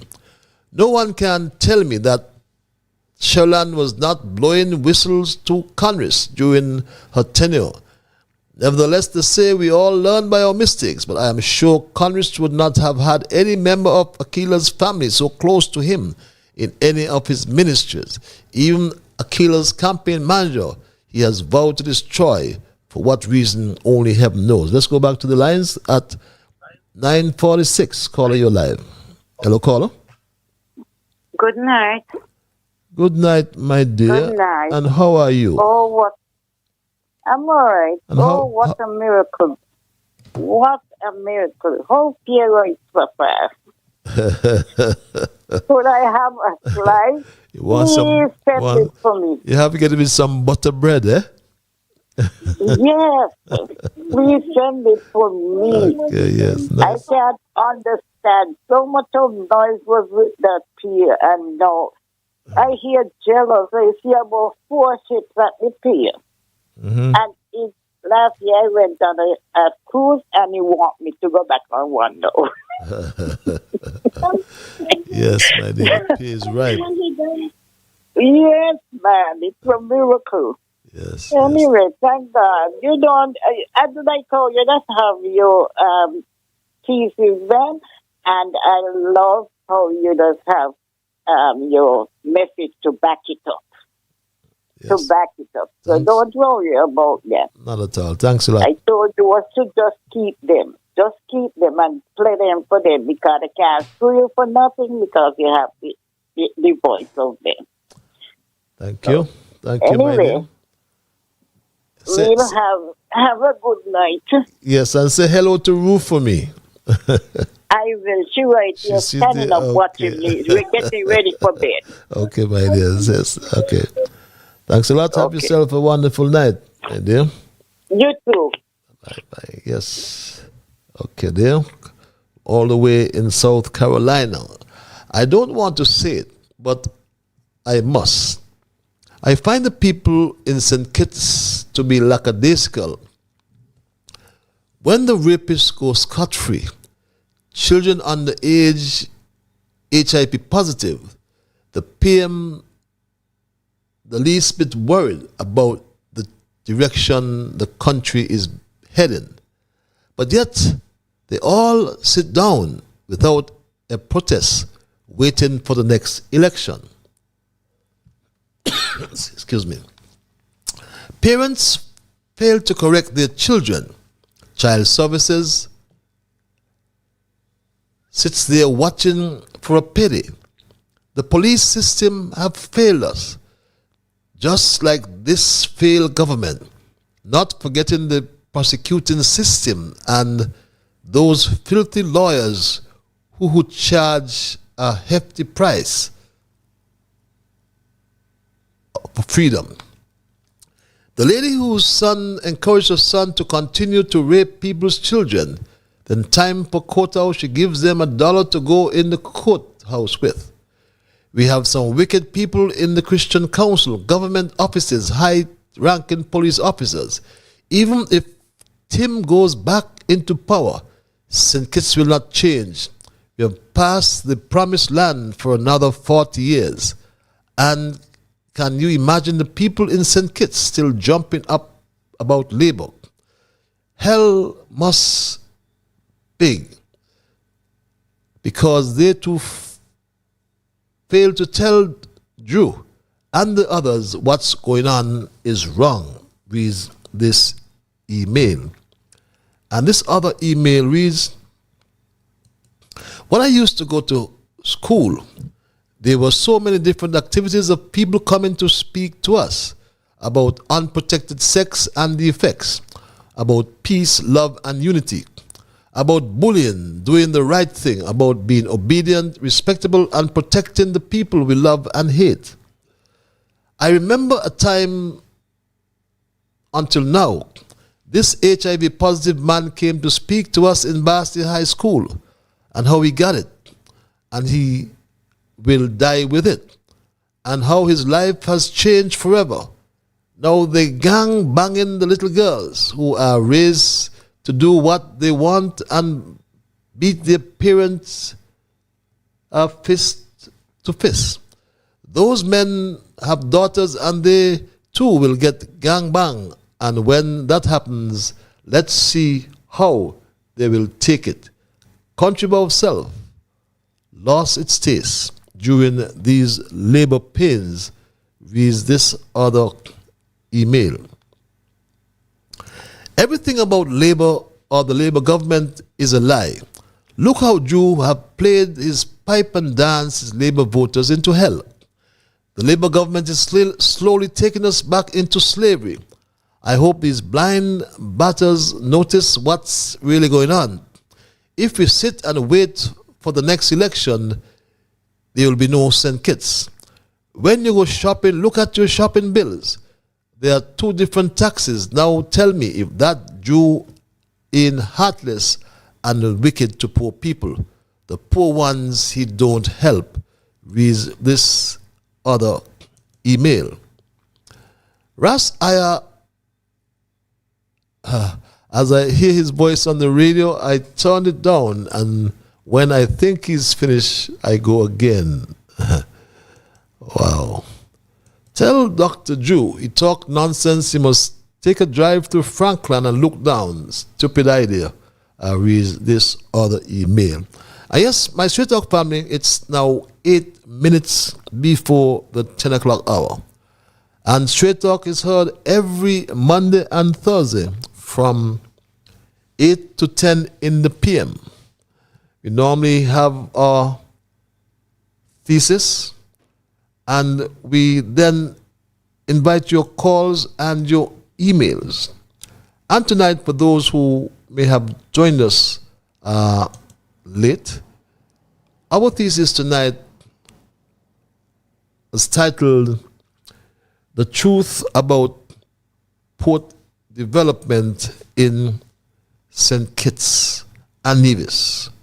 And we look with specific reference to St. Kitts. And for those who, as I said, join us in a tardy manner. We examined the air and seaports that we consider critical national infrastructure that many of us oftentimes take for granted. Tomorrow, St. Kitts-Nevis will make history in that the second cruise pier at Port Zante will accommodate the icon of the seas, which is the world's largest cruise ship afloat. And the caller or callers were right. If you look, for example, at the icon of the seas, its itinerary is out for the next 2 years. So they plan their itineraries long in advance. So we knew that this Royal Caribbean cruise line was going to come to St. Kitts once it came out of the shipyard. And once we would have completed this new cruise pier that can accommodate 2 Oasis-class cruise ships simultaneously. And no matter what they say, about the pier and all that criticism that comes with it, the fact is that we had agreed with a contractor to ensure that a pier was delivered that was fit for purpose. And when the contractor did not live up to its contractual obligations, then we took umbrage with that. And it meant that we were not going to accept nothing less. And the rest is history. But let's go to the lines and take this call and get back to that. Caller, you're live. Hello, yeah, Paul? Patrice. Yes, sir. Yeah, Patrice, no. I'm going to ask a little question here. Now, if you have a group of police in a building and they're over on the right side, and on the left side, you have a group of lawbreakers, and one of the police get from over there, out of the group of police and got sit down between the lawbreakers, what would they consider he to be? Not a lawbreaker? Well, saying that to say this, the snake in Nevis is wearing the hat of the opposition leader. Well, he is not no opposition, much less the leader. And we here in St. Kitts, we come like we take our democratic rights and bury it in the dirt and we can't find it. We're supposed to do something to throw the man out of parliament, this snake, because what he doing, he keeping down the opposition party. He three of them supposed to be over there on the bench, and he get up, not physically, but the way he doing it, he's supporting the government. So if the government do anything wrong, which they are doing wrong, he will never oppose. Never. So I think the populace in St. Kitts supposed to go on the street and protest against he in that position. And also Garrett Wilkin, what he has done, the criminal activities that Garrett Wilkin has done, them today are supposed to be thrown out of Parliament. That is, have a good night until Thursday, God willing. Thank you very much. Thank you, sir. Thank you, my dear brother. And just to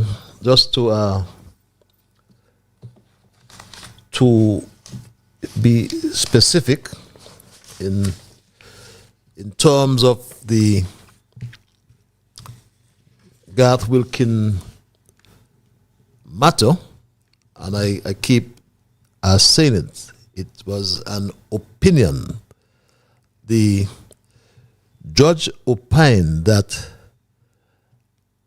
his social or a social security payment after the time prescribed by the legislation constitutes a criminal offense, whether or not the law is strictly enforced.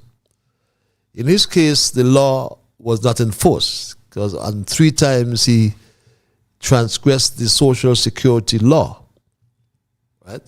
Which speaks to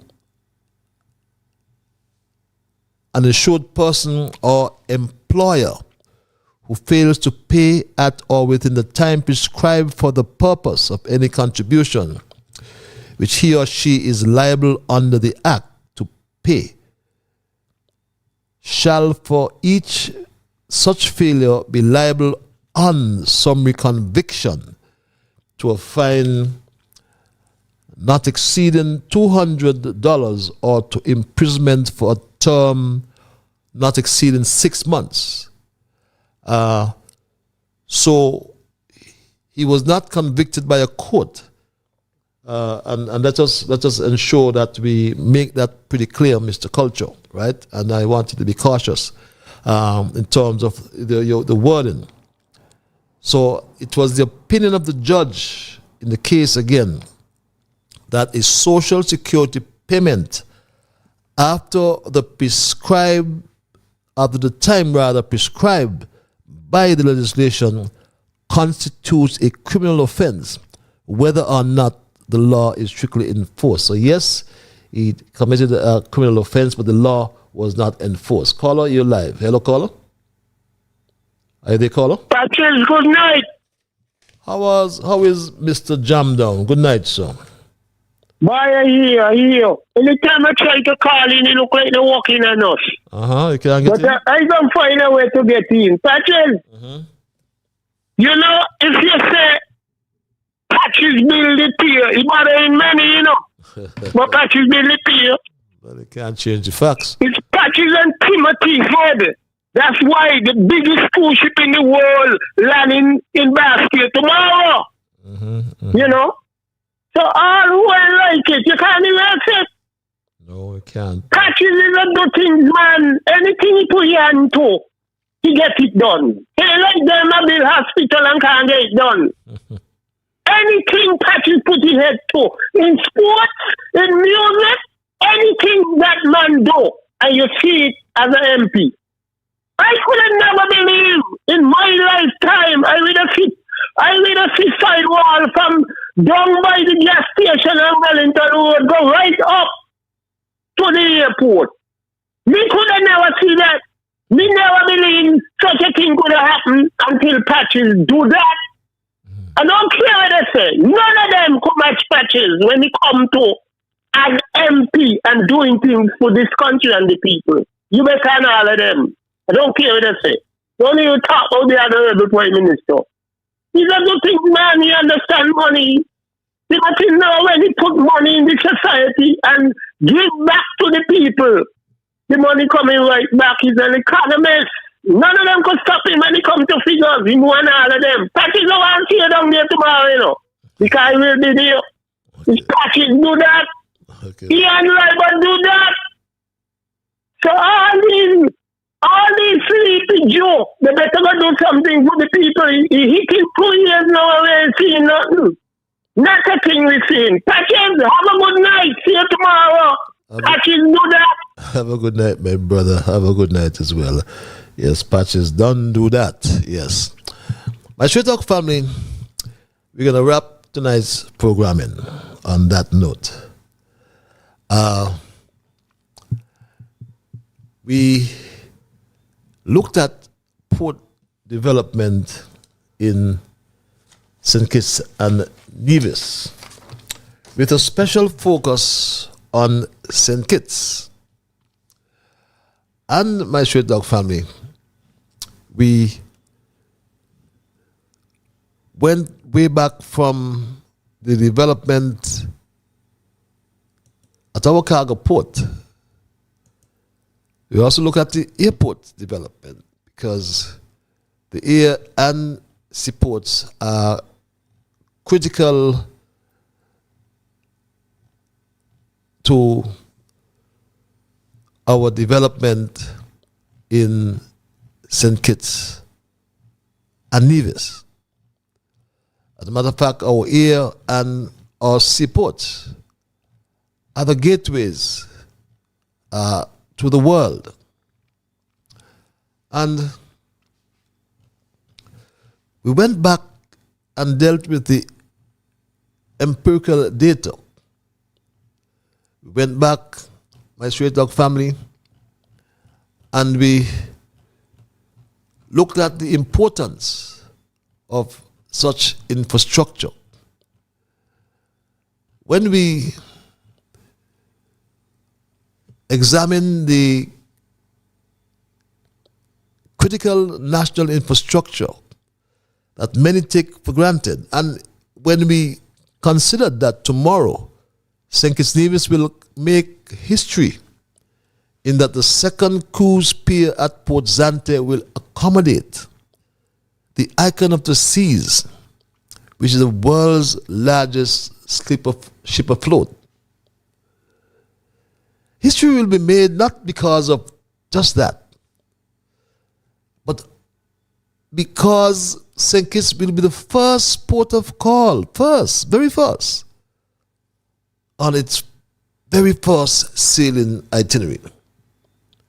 And this fact is what prompted me to focus on the port development in St. Kitts and Nevis, although I paid special emphasis on St. Kitts. My Shirtok family, our ports, both air and sea, are the lifeblood of commerce if we look at it from a domestic, regional, and or international perspective. They are vitally important to trade in goods and our services, and their efficiency and effectiveness do have a direct impact on the competitiveness of all sectors within our economy, and as a matter of fact, a direct impact on the entire country. We looked at our hinterland, and for centuries, our seaport has been at the heart of our nation's transportation infrastructure system.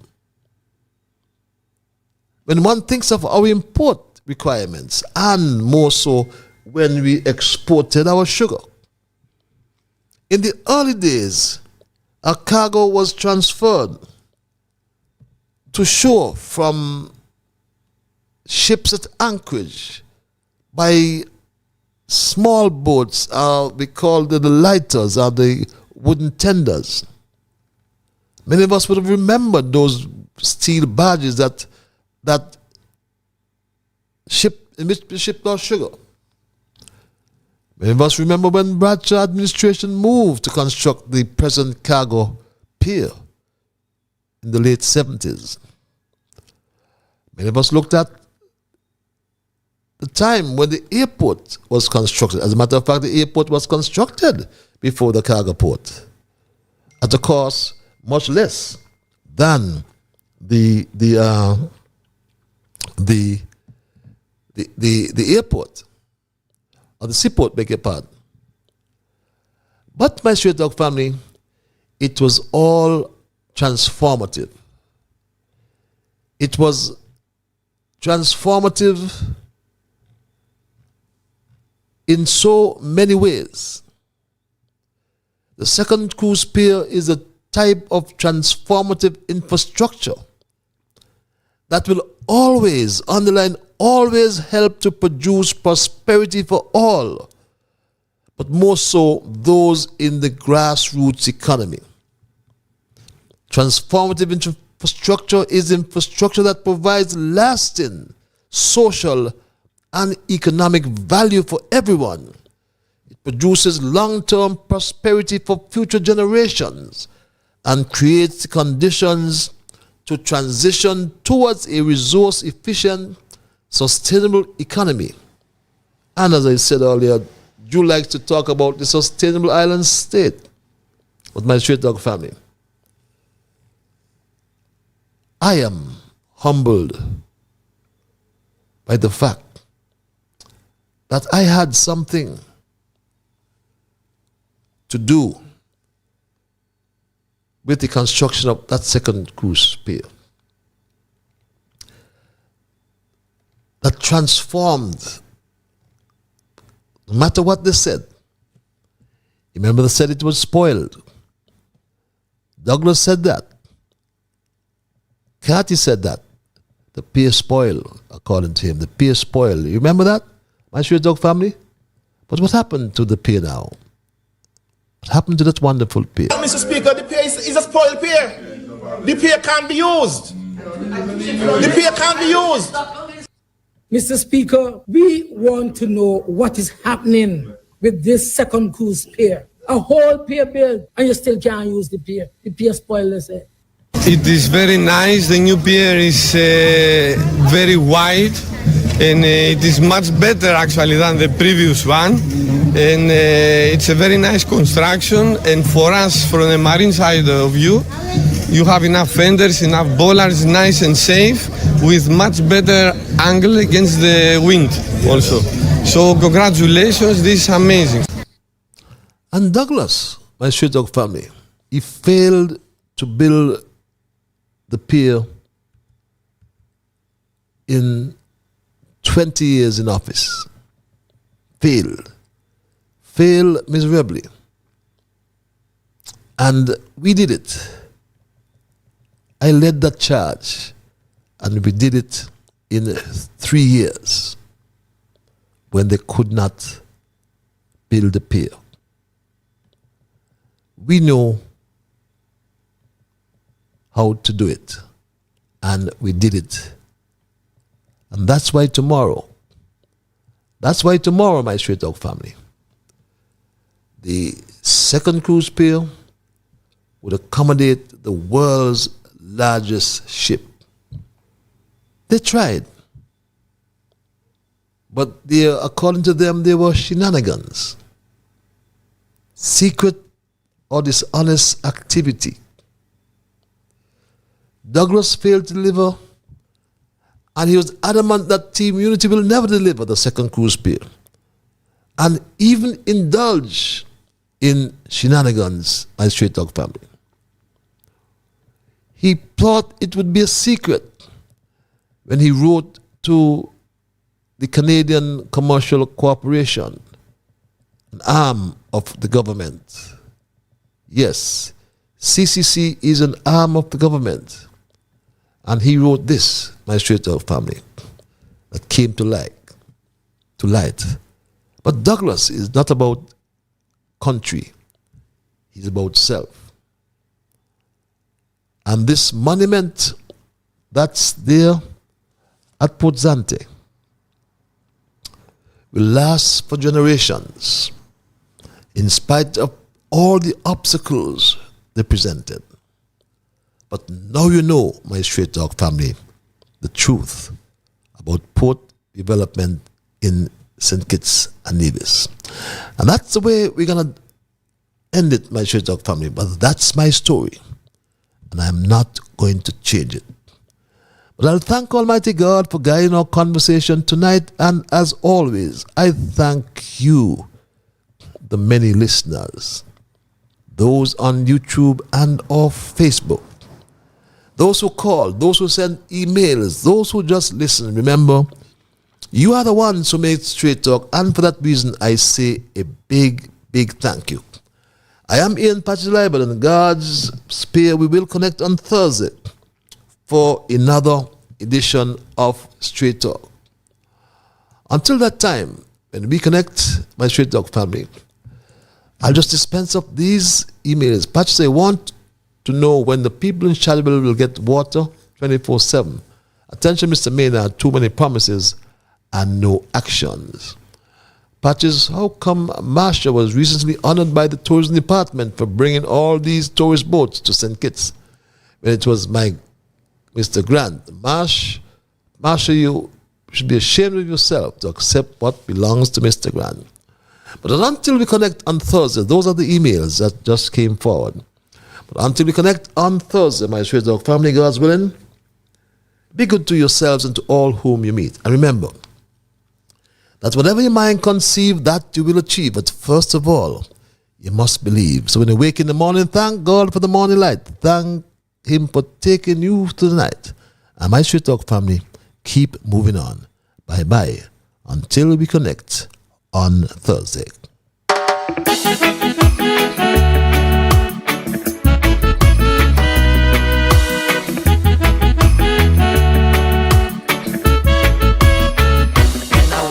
The morning, I thank God for the morning light. Giving thanks and praises for taking me safely through the night. For the rest of food and loving care, and for my mother's breath of life that's got me here. So whatever my mind conceive that I will achieve, you better believe, because I do the things I should, be to my brethren kind and good, the best I could. So I'll keep moving on, I won't stop now. I'll keep moving on till I reach the top somehow. Down on my knees, to the Lord I kneel and pray, with my heart and soul, beg Him to take me through each day, my guardian to keep and my guide. Over every step I take, He will preside. So whatever my mind conceive that I will achieve, you better believe, because I do the things I should, be to my brethren kind and good, the best I could. So I'll keep moving on, I won't stop now.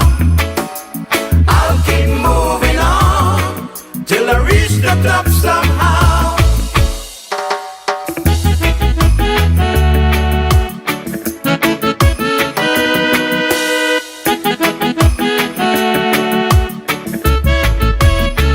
Now I'm on my way with strength and courage from above. No man I'll fear, since God protects me with His love. Strong, pure and true, and so sincere, 'cause my knees I'll always stay to the Lord in prayer. So whatever my mind conceive that I will achieve, you better believe, because I do the things I should, be to my brethren kind and good, the best I could. So I'll keep moving on, I won't stop now. I'll keep moving on, I gotta reach the top somehow.